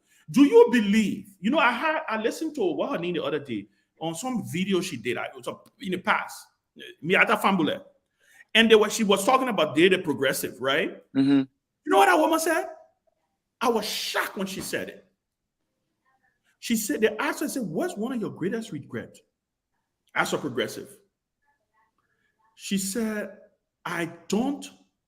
she said, one of my greatest regrets is that we failed to realize that the country, when we were agitating the way we were agitating, that the country was not ready for one man, one vote.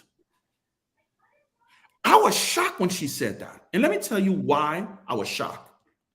Because the one man, one vote thing, right? There's something called the tyranny of the majority.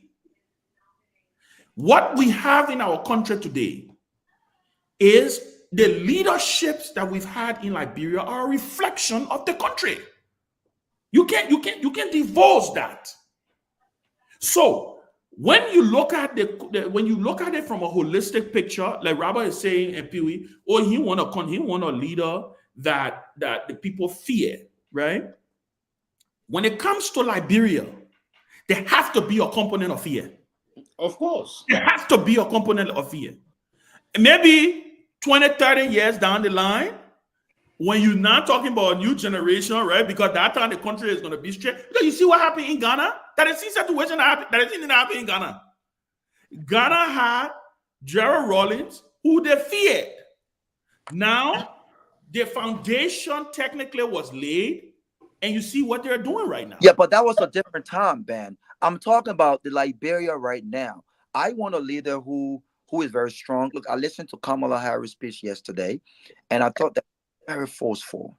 Mm-hmm. I sat in my chair and I believed every single word when she said, I will be a president who knows where I stand and who understands where America belongs. She would. I believe her when she said she will hold Iran accountable. I believe her when she said that she would not succumb to North Korea. I believe her.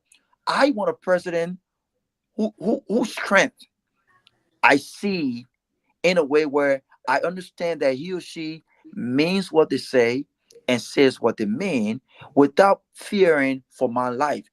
Liberians fear for their life under Charles Taylor. But When yes, but I don't want a president in this day and age that will say something. If you ever go to the market again, I told you not to go to the market. Tomorrow at 12 o'clock, if I come to the market and I see you in the market. So how will you rather the president say? Revise that speech and tell me what will fly in Liberia. Revise the speech. I would say we have created an environment for marketers to go. Jeff, where you just started. Come back. Jeff, where you just started. The whole country was just looking at the phone and say, but man, I'm ready, man. I'm ready. When Charles Sylvester, tell me, how do we have a president who is strong? You mentioned Alex Cummings. Alex Cummings is a soft-spoken man, but I know for a fact that given his background, I know people can take Alex Cummings seriously. Yeah, but I want a leader who is strong in his words and his stance, and people know exactly that he means business without fearing for the life. He or she. So I'm really worried about the fearing for the life component. Let me tell you what I'm talking about when I talk about fear, right? I'm talking about you talk about Alex Cummings. You're right. He's very soft-spoken. When you see him, he's very, he's short. He ain't got the build of right? But I'm telling you, Robert, there's something about the presidency. Look, right now, they're seeing JMB that people used to be making noise about. JMB. During the election of JMB, right? if JMB walks somewhere right now, there is something about that job. There's an aura around that job that demands respect. No matter who is in the role, it gives you that factor. It is left for you now, right? You saw JMB the other day. He was during his cabinet meeting when he said, "Oh, I'm not afraid of anybody. We're gonna do what we gotta do. We're gonna, you know, I mean, he was speaking in an assertive way. I'm talking about. That's why I say, Robert. It's not. I know we're in the 21st century. This is not about old people worrying people. No, I'm talking about because I like to call Kigami because you know Kigami too. He dealing with people too. So that kind of way, right? But I'm saying this because, and I may be wrong, but I know my people. Robert, now I ask you, Jenna, I say rephrase that speech. And think about Liberian people. First of all, our people are serious. They will fight, they will make song out of it, they will make joke out of it. You got to find a way where you balance it out. You got to find a way where you balance it out. And like I said, Joseph Boyka right now, the whole country, first of all, let me tell you something. You know what? You know why Joseph Boyka will not be able to fundamentally transform Liberia? The whole country thing at the bar. That's the first thing. You got cabinet ministers who call JMB their power. You got people who, first of all, I mean, yes, it's the traditional elderly thing, right? But if the whole cabinet minister, if the whole cabinet thing that the president had the power, who's going to stand up to the power? Yeah. When you have cabinet meetings, right? You know what cabinet meetings are supposed to be about? It's supposed to be an opportunity for a free flow of ideas. I'm waiting for a president that comes and sit in a cabinet meeting and say, ladies and gentlemen of my cabinet, you're not disrespecting the president, right? But let's have an exchange of ideas here. I want you guys to challenge me. If you were to ask a Liberian right now and say, challenge the president, there were more people in the transit. The reason is because of the enormous power that the president yields, right? So that's why I'm saying the leader will have to create that environment. The leader will have to. I was speaking to a minister the other day in this government. He said JMB said to them that go out there. I don't mind if you make some mistakes, but just make sure you do, and you go out there and do your job. You don't got to run to me for everything, right? I'm saying I need a leader who will create the environment where people will be able to take bold decisions. People will be able to be innovative. People will not be able to be. You don't want that. You want a situation where people are able to thrive, and you will start to see the country move. So, Sylvester, I want you to add this in there, Sylvester. So, do you think that to start to create that environment, do you think that people will be less afraid to stand up to the president if we created a system where, for instance, our mayors are being elected, right? Instead of being appointed, if our superintendents are being elected and they are answerable to the people who elected them as opposed to the president, do you think that most of these appointed positions, which give the president the power to do it, to appoint and fire these folks, do you think people will be more open and feel more independent to stand up to criticize the president because they know that their jobs are not in the hands of the president? Do you think that will help if we open our system where we have some of these appointed positions, elected positions? In an attempt to do that, you will carry the broad backward seriously. And Thank you. Thank you, Pee-wee. Why? That would be a major problem because We're all not those ready. people, everybody will have the individual power now to be We're challenged. not ready. Nothing will happen in the country. We're not ready, my brother. The important process to do in our local governance process is to have the constitution the way it is and have a president that is brave, intentional, A unitary system. forward, Yes. right? Now, Mr. Taylor, the reason why Mr. Taylor was never a dictator, people will say I'm fond of him. He was never. Mr. Taylor acted in the way he acted because of the condition that were unfolding at the time. People were all around the place, insurgency, all over the place. So he had to behave. But he's a straightforward leader and a firm leader. There was a time, this issue about 1997, and when he became president, this issue about the guys, the Fuller guys, the Leone guys holding the money and trying to temper off their change rate. Mr. Taylor sat in the executive mansion He said, I'm hearing this Koyokaya thing going, people carrying bag. They pray that rate coming from going up. And when it come back down. Because it was artificial, right? Right, but the next day the rate came back to 40. Robert, Back to 40. He knew people were temporary. He knew people were trying to do some things. Robert, let me say this. Oh, let me say this, right? And I'm trying to. Ben, no, but Ben, one second, Ben. I want both you and Sylvester to take a few minutes, and because we're on the radio and people are listening to us. Yeah. So you are telling me right now, look, we keep complaining that the president in Liberia is the most powerful president, right? The president appoint damn near everybody, right? Yeah. And we keep talking about people who are mute. People are not being man enough to challenge the president, not in a disrespectful way. But I don't want to forget this. So then what make you think that elect some positions being elected? Why do you think that would be a terrible thing for our country? Why do you think it will take us back instead of forward? After you are coming. No, for instance, look at the legislature first and foremost. Thank you. Look at the legislature first and foremost. Everyone will be divided and have their own personal interest somewhere. Robert, the president of the Republic of Liberia. Let me come to the conclusion. There was a time President Taylor called on. He said that the armed robbery thing we're hearing, they said the guy Joe the Bottle were coming.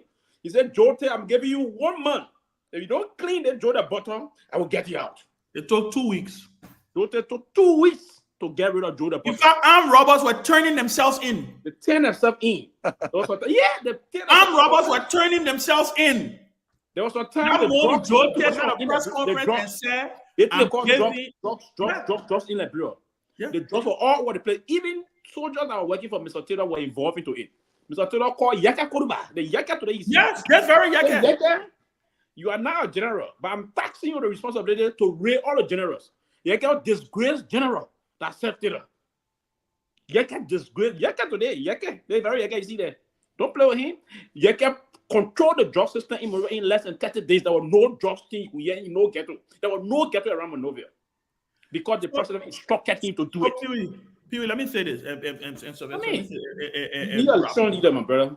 Robert, and it's also, and then we say this is not about, because look at somebody right. Paul Kagame don't have a powerful voice. When you hear his delivery, he's just a firm leader. Yeah, he's a dangerous. But that's what I'm saying. And so it's not about. So that was the question about. It was not about how you sound. Taylor did have the voice because Taylor was a small man. Taylor was not tall. No, Taylor five. I think he's a. No, but Taylor was not. Taylor is not a quiet guy. He's that's what I'm saying. Everything. So it's not mostly about physique, right? It's not mostly about physique, right? Where I'm coming from is this. Look, you talk about electing mayors and superintendents. Robert, look at the national legislature that Peewee say.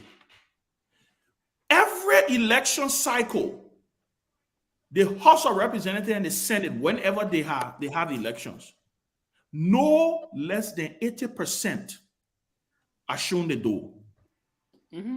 No less than 80%. They're very handful. Maybe under 20% that can come back. No, Ben, maybe between 10-15%. 10-15. Thank you. I'm being conservative. Yeah. Right? Who are they replacing those people with? They're replacing those people with the very same people from the very communities. And because the mindset is the legislature is now a place where you go. First of all, the legislature was never this attractive. That this dispensation made the legislature this attractive. That in the early years made the legislature attractive. The legislature under Taylor. In fact, the people in the legislature under Taylor, some of them were just there when you say part-time, to be frank with you. Because you had to be doing, they had lawyers, they had people who had different, other profession because they had to make a living. Right. No legislature under Taylor making 15,000. You crazy? Where you passing? First of all, the budget was 80 million. The national budget of the country under Taylor was 80 million. 80 million. So what I'm saying is, right? What I'm saying, when you look at where we are as a country, we need to, until we can get matured democratically, until our people can get enlightened and the mindset can change, If you inject the election of mayors and the election of superintendents, you will have a total breakdown of governance in the country. Total breakdown. Because, first of all, everybody will feel like, oh, they have, and then, like you said, the most dangerous thing is giving power to a man who is not enlightened to understand what that power can do. You don't want that, Robert. Again, I go back to the mindset that you need a president that is comfortable in his or her skin. You need a president who, when he or she elect or appoints a minister, you give that minister the leverage, but with a caveat of accountability. Give Robert, you made Robert your tourism minister, give him the free will. Give him the opportunity to say, Robert, go out there and be innovative. You got my support. I'm giving you the political will to do it. But if you screw up, you're gone. Look, Robert, look at what's happening right now with this government. What the LSCC had a press conference the other day. How many officials in the government have declared their assets? How many? There's still a huge chunk that have not declared their asset. Yeah. The last time the president spoke on this thing, the president sounded like he was appealing to the people to do what they should have done a long time. To do what they should have done before they even took the job. He sounded like he was appealing to them. Look, the day the LSCC had that press conference, the president should have issued an executive order suspending everybody. You don't return to work until you go to LSCC. You are seeing that next day that we have been traffic jam at LSCC. Practical leadership. Symbolism. One of my professors always used to say this to me. He said, Ben, leadership, practical leadership is also important, but the symbolism of leadership is also important. The reason why every black child or black girl can now dream about being vice president or dream about being president is because somebody else not do it.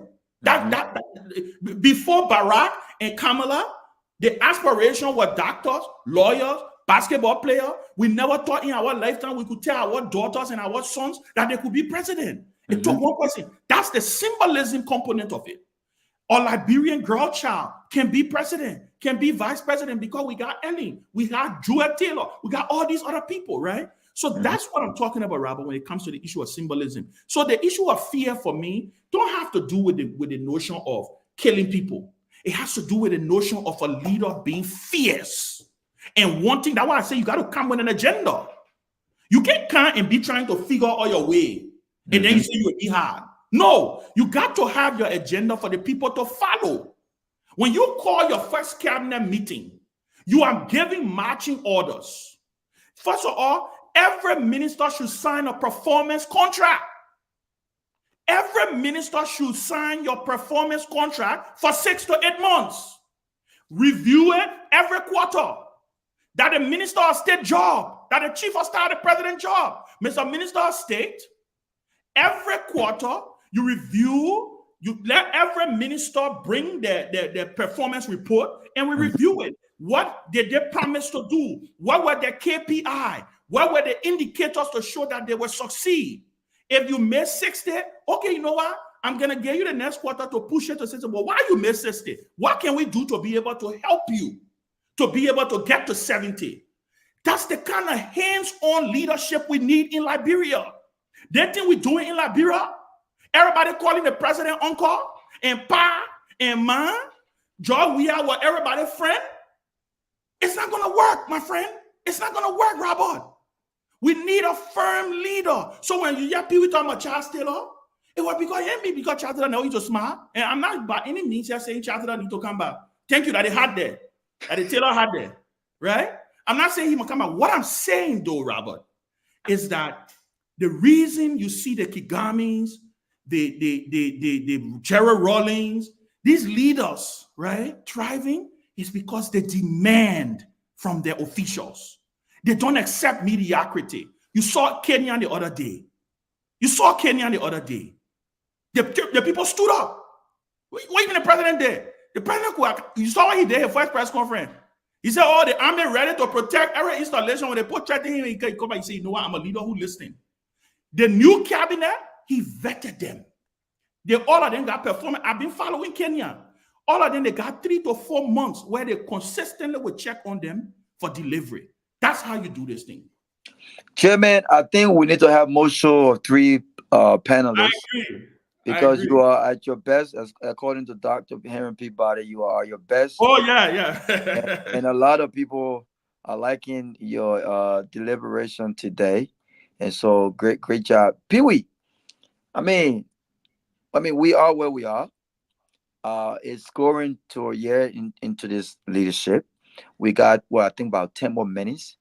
Let me ask you this. What do you think we need to do? I mean, what do you think the Joseph Boakai led government must do to start to reassure Liberians that they actually came to rescue the country in key areas, right? Health, security, jobs. I want to focus on jobs, and I think that they are trying their best to try to bring investors in the country. But the mistake that they are making as well, and I had this conversation with a friend of mine yesterday, is that the kind of jobs that they're trying to bring in the country, they are not doing the groundwork to ensure that when those jobs do come to Liberia, Liberians are trained and prepared and well equipped to work those jobs and fully benefit from those jobs.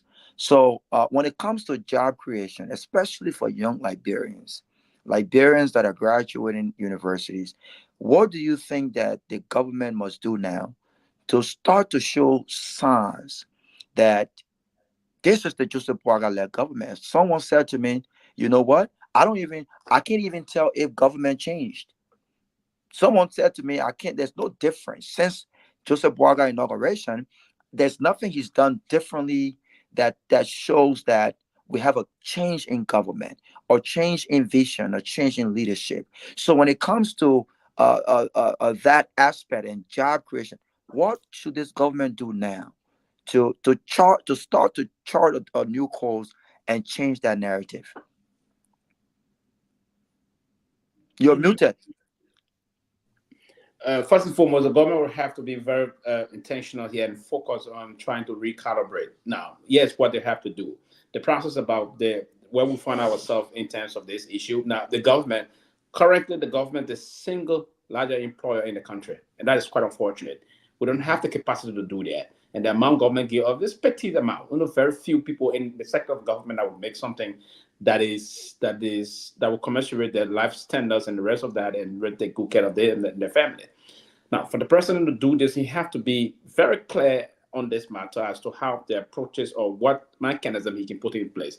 The first and foremost thing is to call a national conference of the mind of our people. This national conference is intended to reconcile the country. The country is bitter. The country is divided from 2 angles.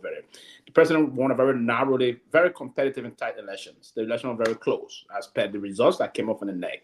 So you do that to reconcile the country and put the country on the stage of moving forward.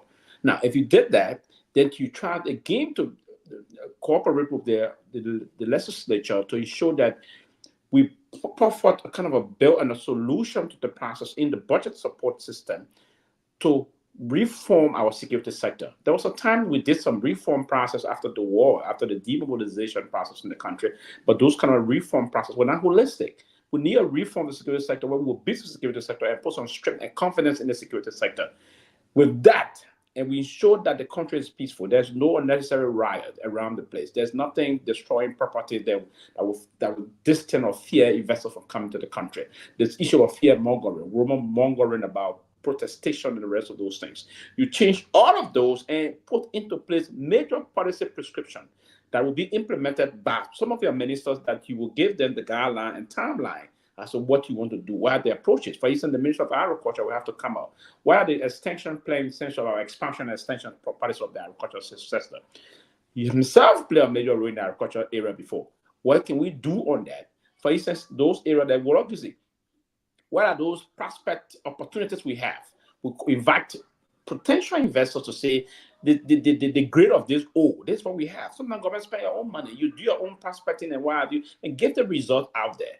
Places like what I was talking about, for instance, where you have Matami Waterfall. My sister had just gone to Liberia. She took some photos with her team. They were in Liberia, Batawi, and they toured the place just 2 days ago. And she sent those photos to me.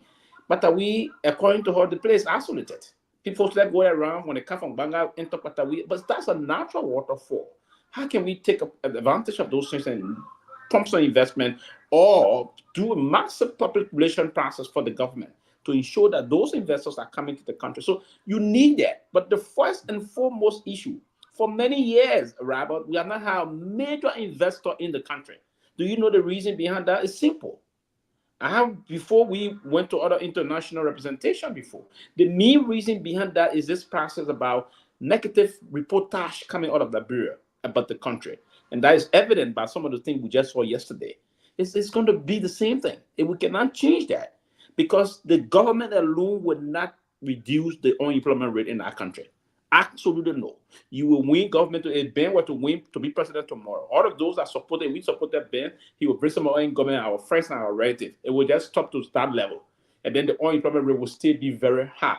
There's an exponential level of unemployment rate in the country that we need to very focus on. And to focus on that, that's part of the reason or reducing the security threat of the country, because most of these kind of protestations that's unfolding in the country have been done by young people that are not employed or employ young people. That's the race of the country. How do you now, as a country and government, focus on those things and leave the rest of the other things that are not basically moving on the process? So we will have to do that. That approach mechanism would be very productive for the country. Other than that, those counterproductive tactics have been deployed by elements. It will expose us and it will hamper the country greatly. Thank you. Look, listen, you talked about all of these different things, and so it tells that it shows that we have people who understand what needs to get done, and it seems like we know what needs to be done, but either we don't have the political will, or we're not patriotic enough, or we don't have, or we don't know how to the technical know-how to start to get these things done. I want us to focus on job ban, job creation. Right now in our country, I see most of our students are graduating with political science and business management, right? Political science and business management, but most of the jobs in the country right now are about hospitality. You have more entertainment centers. You have more mom and pop coffee shop. You have more restaurants. You have more resorts. You have more Airbnbs. How do we, if you were put in charge to say, you're not in tourism, but you have some ideas here, right?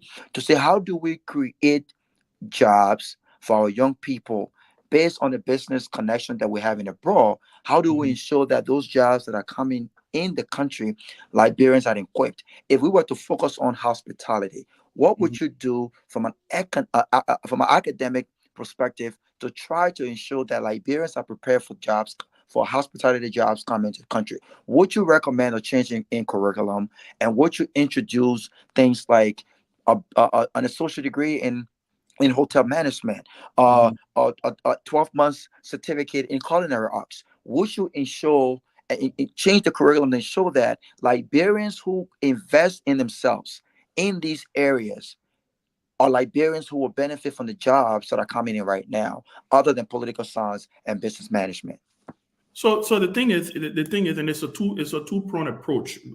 When you talk about tourism and all of that, I talked about the issue of you can't have a vibrant tourism sector if first of all, if the country is not secure, if the people feel that they don't want to come into a country that that don't have the capacity to be able to feel secure, right? So that's the first thing. The second thing is when you talk about the issue of education and whether people are doing political science. Well, you can't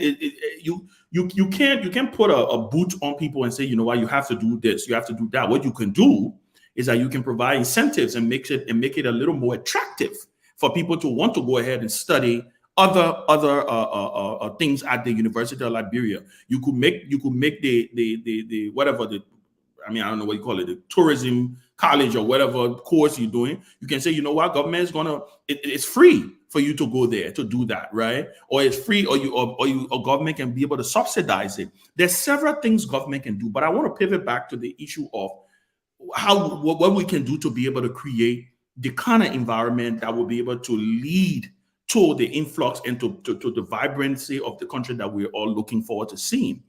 There have to be a bunch of things will have to happen. right? Some of it will have to be some symbolic. Some of it will have to be some of it will have to be practical and direct. Okay, Robert. The president don't need. Pee mentioned a national conference. That's symbolic, right? That's symbolic. We've had national conferences, right? That's symbolic. People will go there. People will hug. People will laugh. But they leave from there. They go back to their old ways. The president don't need a national conference to fundamentally shift the budget, to alter the budget. Look, you got to make the country, you got to make the population feel like they have a stake in the country. People only protect things that they feel they have stake in. The reason many Liberians are lackadaisical about their country is because they don't feel like they have any stake in the country, right? The government has to initiate immediately. You don't have to reinvent the wheel here, Robert. There's something called the African peer review mechanism. The government now need to reach out to other countries in the region, on the continent, that probably found themselves in similar positions than we find ourselves in, to be able to figure out how did they get out of this situation. Not necessarily to copy their model 100%, but to be able to bring a twist to it so that we are able, because once there is a problem, right, there is a solution. Liberia is not the only country on the face of the earth. The issues we are having in Liberia, other countries had those issues and they were able to overcome it. I will institute the Singapore and the Dubai model, right? We got to first realize something. I read the book from Sheikh Al Maktoum, the ruler of Dubai. He said, they said, what was the first thing you did when you assumed power? He said, I've had to find out what was lacking in my country. When they identify, what did they identify? The lack of human capacity. That was what they realized. We're a small island. We're a small country, right? We got a lot of money. We got a lot of oil, but we don't have the human capacity. So what did they do? They opened their country up. They opened their country up so Americans can go and work in Dubai. But guess what? Americans not going to go work in Dubai at the detriment of the citizens of Dubai, though, right? That's where government has to play a very smart role. Encourage public-private partnership.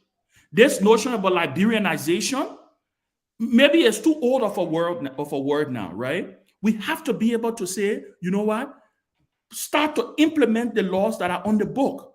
No foreigner can come and own a concessionaire in Liberia without certain percentage of Liberian participation. The government can do that. That is within the preview of the Liberian government. You have something that people want. You set your premise. That's why I say again, it goes back to leadership. The president of Liberia can fundamentally alter the budget, move the budget from the current state that it's in into a project, solution, social-based, impact-based budget. The president can make a decision that, listen, all of this waste, I don't want it. We don't want it. We don't want it. Speak to the nation. Let the nation know what we're going to do. But you can't be telling the nation, say the country is broke when you got $2 million for entertainment. You can't do that. It's not, it has to walk hand in hand, right? It has to be walking and chewing gum. So when it comes to the issue of jobs, it clearly has to be the private sector. Government ain't got the capacity to be able to provide the jobs that we need in the country. But we need to be able to include the private sector and the government. Look, the private sector is the engine that makes the country run. Government is the engine oil that need to go in that engine for the engine to run. That's where the PPP model comes in. The government has to be able to come in and say, you know what? Robert Gagwa wants to open a farm. How can we work with Robert? Robert, you can't do this alone. Let's go ahead and find you a foreign partner that have the capacity to do mechanized farming. But guess what? Robert, you own 30% of this cooperative. You know what? Robert, right there, in 2 years, Robert is a millionaire. When you look, the next person. So all of these things. So Ben, let me hold you for a second. Let me hold you for a second. I enjoy everything you just said, right? But you talked about the Dubai model and how they locked their human capacity, and so they opened the country. Yeah. But then you also said that Americans and or other foreigners were not coming to work in place of the citizens of Dubai. But here is the thing. I think what we are having right now in our country, whether we recognize it or not, it's also the lack of human capacity, right? I'm about to And say. in this country, one thing that I've realized, and a lot of my friends, and I see it happening with a lot of young people, is that people went to school initially and got degrees in areas that they were passionate about. And they But end up not those using it. they could not get jobs, and so they had to go back and actually either get recertificated But Robert, or got a degree in something that they could work. but And so the Robert, point that I'm making, the point I'm me making, right here. Mm-hmm. one second, the point that I'm making is this: politics has become the most luxurious job and most attractive job in our country right now, Mm-hmm. which is the reason why a lot of folks, if you ask a young man or a young woman who may have different aspirations and different interests, if you had a choice, what is the most the quickest way you think you can get employment in this country? They could possibly say, I want to become a representative. I want to Yeah. work in government because that's what is most popular right now. But to your point, we don't have a lot of spaces for But jobs, but for but government Robert, jobs. there's a reason So for so that. so yeah, but listen now. So then, if the private sector must work, right? How then do we ensure that we're building the human capacity so that the private sector works, so that when we do open the country, an investor comes in the country, we have enough people in the country so that those who are coming from out are not necessarily replacing them. I'll give you an example. Bob Johnson Hotel was a perfect example. We were on the radio asking the then education minister what were in it for Liberians, because we knew that we did not have the folks in our country at the quality level to work at the hotel at Bob Johnson. So you So then, know, how do we open the country and ensure that Liberians work, and ensure the investor that they don't have to import employees, but the folks in Liberia don't have what it takes to work those jobs for them. so and Liberia is even in a much better position than Dubai was or Singapore was, because both the Dubai and the Singapore model are the same, pretty much, right? Liberia is in a much better position than Singapore and Dubai were when they started. Liberia has a vibrant diaspora, right? Liberia does. Singapore didn't have it. Dubai didn't have it. Dubai needed foreigners to come to be able to bring in the capital. But most of the people in Liberia, most of the locals see us as foreigners too. But that's what I'm saying. That's what I'm saying, right? You can't do it at their detriment. The reason they are attractive to politics is because that's the only thing they see. That's the only thing they know. If the government, like I said, if the government is able to shift its priority and say, you know what, we are going to have $100 million in the national budget specifically directed at supporting government, public-private partnerships, right? And we will encourage Liberians in the diaspora. We will encourage foreign partners to come and bring capital. While you're doing that, you are training the locals. You are training the people who don't have the capacity. Let's just take agriculture as an example. If you come in and say you divide the country up into 4 parts. You say, you know what, the Lofa, the Bong and those areas, that's the component, that's the proportion of the country that is going to focus on rice production. You go down to the southeast, you say, you know what, they are going to focus on cassava and potatoes. You go to the other side and you say, you know what, this is going to focus on just fruits, mangoes, pawpaw, wherever. The country population are plenty, the people are not plenty. If you focus on that, government has to invest in this. They have to invest in this. Then you'll be able to bring in the investors to be able to train our people, to be able to get them, and not train them for them to continue to be subservient, but to train them for them to be able to climb the ladder, so that they start to see the benefit. If they see their brother Robert Guar from Grand Bassa County, who owns 30% stake in the cooperatives in Grand Bassa County that is providing cassava chips only to China, Robert has become a millionaire. Why you think the next young man in Bassa will want to be representative? He will want to be Robert. The reason is the role models in Liberia are politicians. The people who ride the best cars in Liberia are politicians. The people who live the best lives are politicians. So that is the only reason why. And the people who are in business are not Liberians. So They're so not Sylvester, seen as Liberians. so Sylvester, I want you to chime in yet because I think we got maybe a few more minutes. Yeah, we I got a want few more minutes. I want you to chime in yet. Look, the country, Ben said the country is not big. We don't have a huge population, right? But the sad reality is the country may not be big, but 70% of the country is illiterate, Yeah. right? And so when a government goes out there to bring in investor as an investor, I want to know with all of the different laws we have, be it the liberalization laws or whatever the situation is that are not properly implemented, I want to know if Liberians have what it takes to work the kind of jobs that I'm bringing. Because look, it defeats the purpose to go out there and bring investor only for those very investors, the import workers that don't necessarily need to work in these jobs in another country. The reason why you want to bring jobs in the country is to benefit the citizens of the country. But if the citizens of the country are not well trained and well equipped to work those jobs, then you can't force my hand to give them those jobs because then I'm at risk, right? So that's what happened with the Bob Johnson hotel. The managers, the supervisors, the general managers, all of them came from either South Africa or Europe.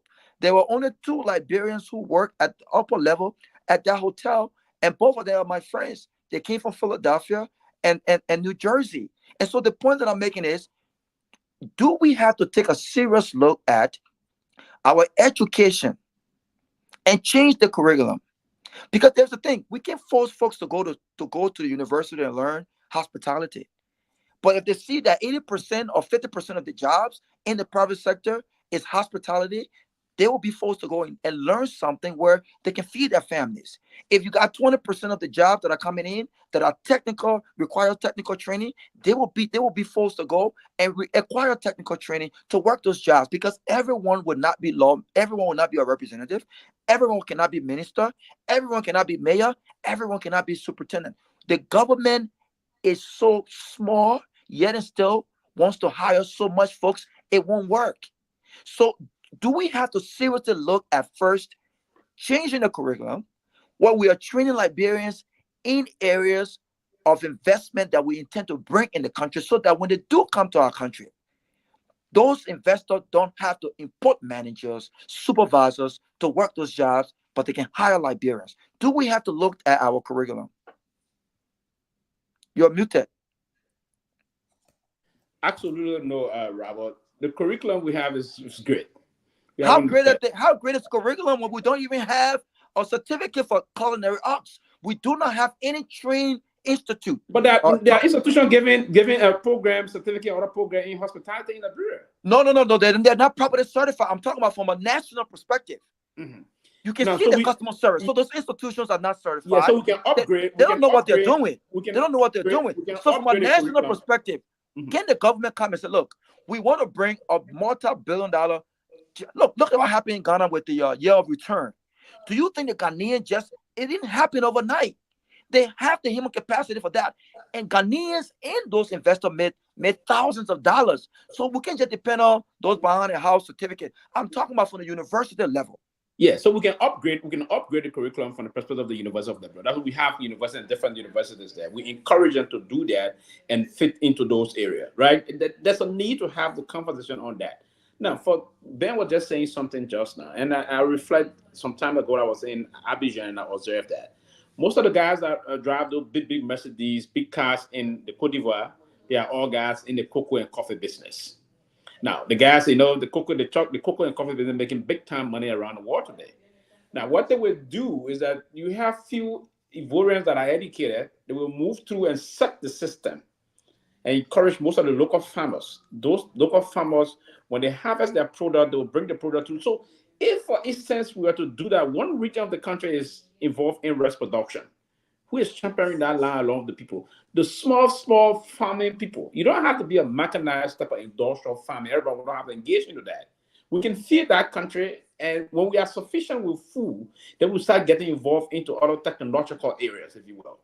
So the baseline here is I agree we need to expand most of the jobs the investor that can come in the rest of the board. We have the technical know-how in the country for most of the guys to operate and do those jobs. But the problem there is that the officials we have at the Ministry of Labor, for instance, are allowing those guys to come and grant them work permit and believing that LeBron can do most of the job. We challenge it. There was a time we challenge the system and say, hey, there are certain jobs in certain areas. For instance, you're saying LeBron cannot. And no, LeBron can perform those jobs.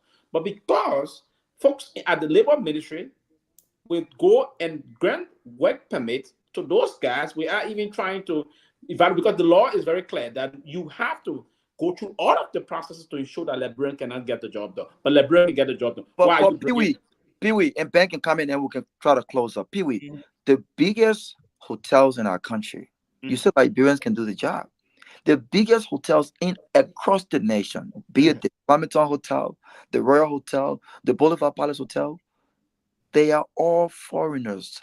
They are foreigners because the foreigners are bringing those foreigners. Liberians can perform those jobs.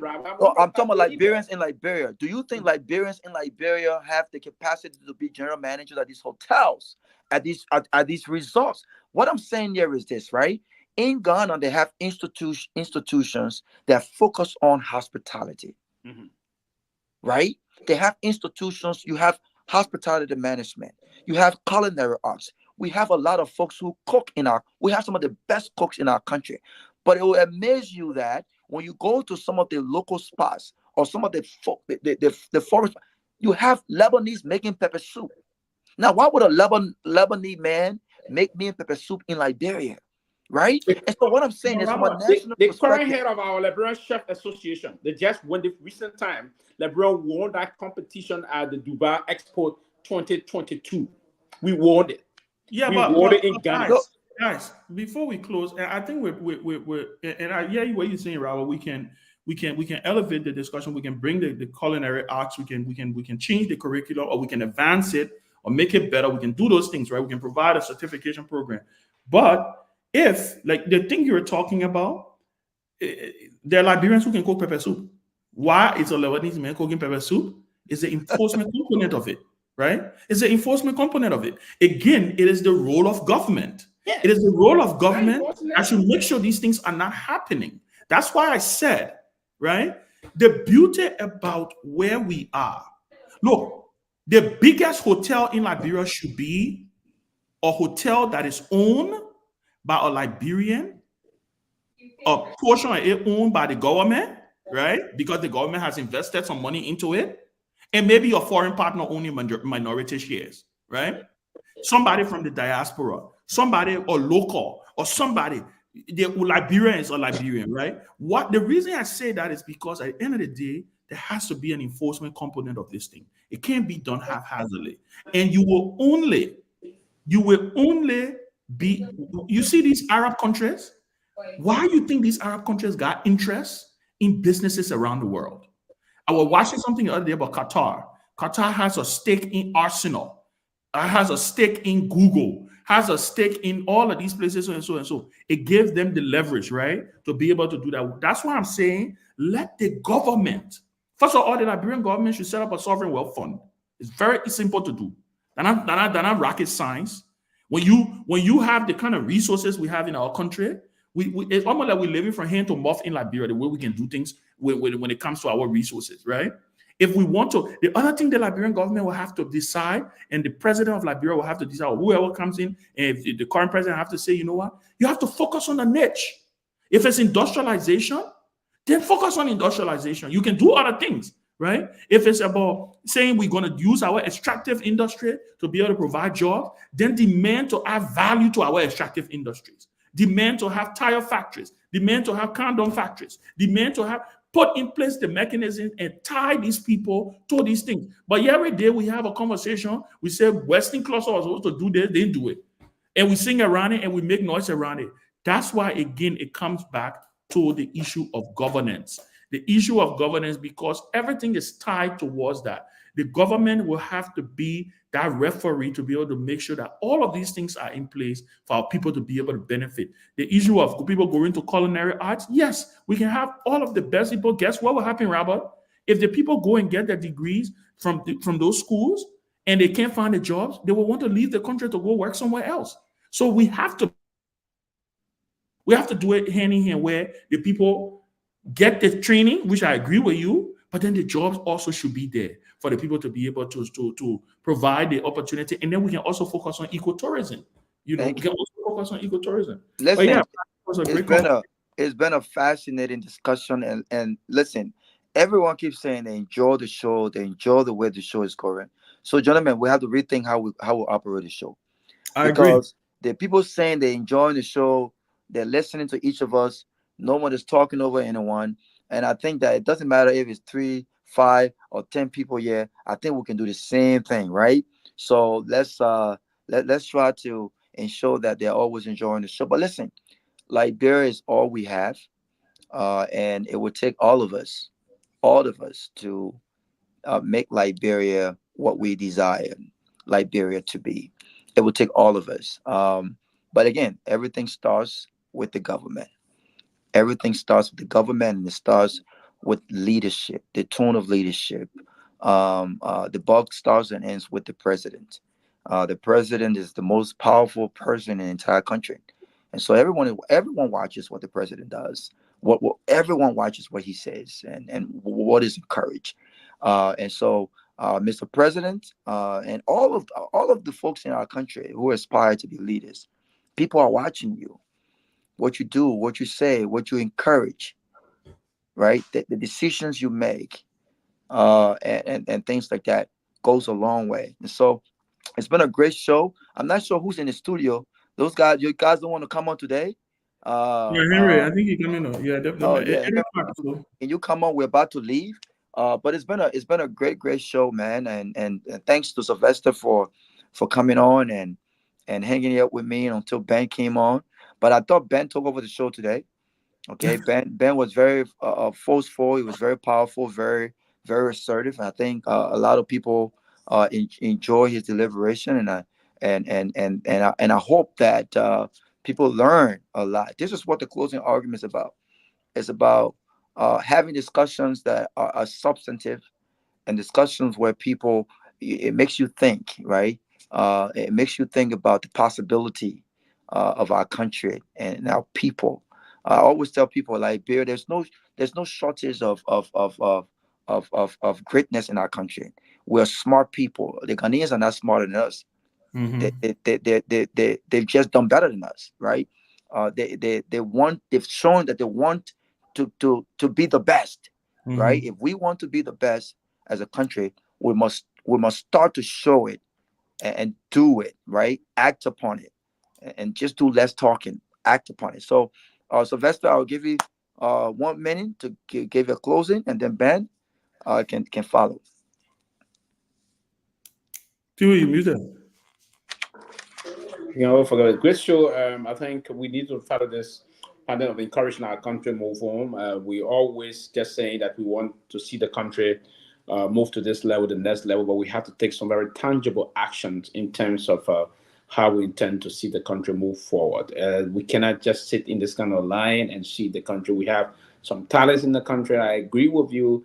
We need to upgrade the curriculum of the University of Liberia. We need to bring some lot of productive discipline into it that would fit modern days time. I mean, we've seen in the country now we have a lot of other institutions coming with the IT studies, something in cybersecurity and the rest of that. So the University of Liberia have to be, the government also, we have to support the University of Liberia and give some subsidies to some of those other universities to encourage them to increase most of the academic program. We need some strategic area also. We need places in all of those lines that will encourage folks to come and do and certify at a very high level that will help the country move forward. Because the country, almost 5.23 million people, we have to be engaged as citizens and as people to have a national agenda as to how we can push our people forward. It's important. We do have very productive and smart people. We should not always be in the politics, the discussing the day-to-day politics. The day-to-day politics you have for the outcome for the country. And that would be something that our young people should be set to the base of meeting the challenge ahead of us tomorrow. It is important that we that will always sit and see these things, we can amplify our tone from different angles. It's important that the country will have to move and so on. But we need a firm leader. And the leadership of the country will have to be firm and very collected in terms of the way we tend to discharge or engage into exercising our governance system. If we were to do that, things going to change, because you just need a president that would tell the police chief that, hey, I don't want two-way traffic. If you see a government official driving this car, arrest that official, and I will punish that official. Trust me, if the president called the police chief and said that to him, and he started implementing those things, you're going to see things going to change. If the government officials start using the tail lane, the taxi driver will stop using the tail lane.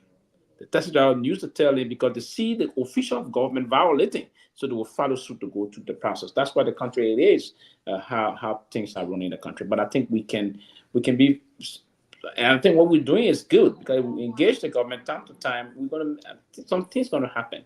They're gonna change things as we move forward. Fast forward to election in 2029. There's gonna be a lot of changes that we may see, and shockingly, we may just have one of those leaders that will come and be friend.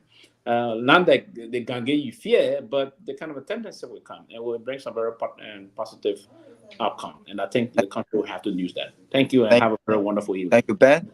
Thank you. Yeah, and you know, I like to end with a quote from Paul Kagame, and you know, and I'm a huge fan of Paul Kagame. Not, you know, I know people think he has his excesses, but he clearly is a leader who has proven to have delivered and continues to deliver. You know, and one of my favorite quotes from him, and I'm going to read it. It says, "We cannot turn the clock back, nor can we undo the harm that has been caused. But we have the power to determine the future and to ensure that what has happened never happens again." For me, I think that's extremely powerful. The reason it's powerful is because part of leadership is to inspire and summon a nation to greatness.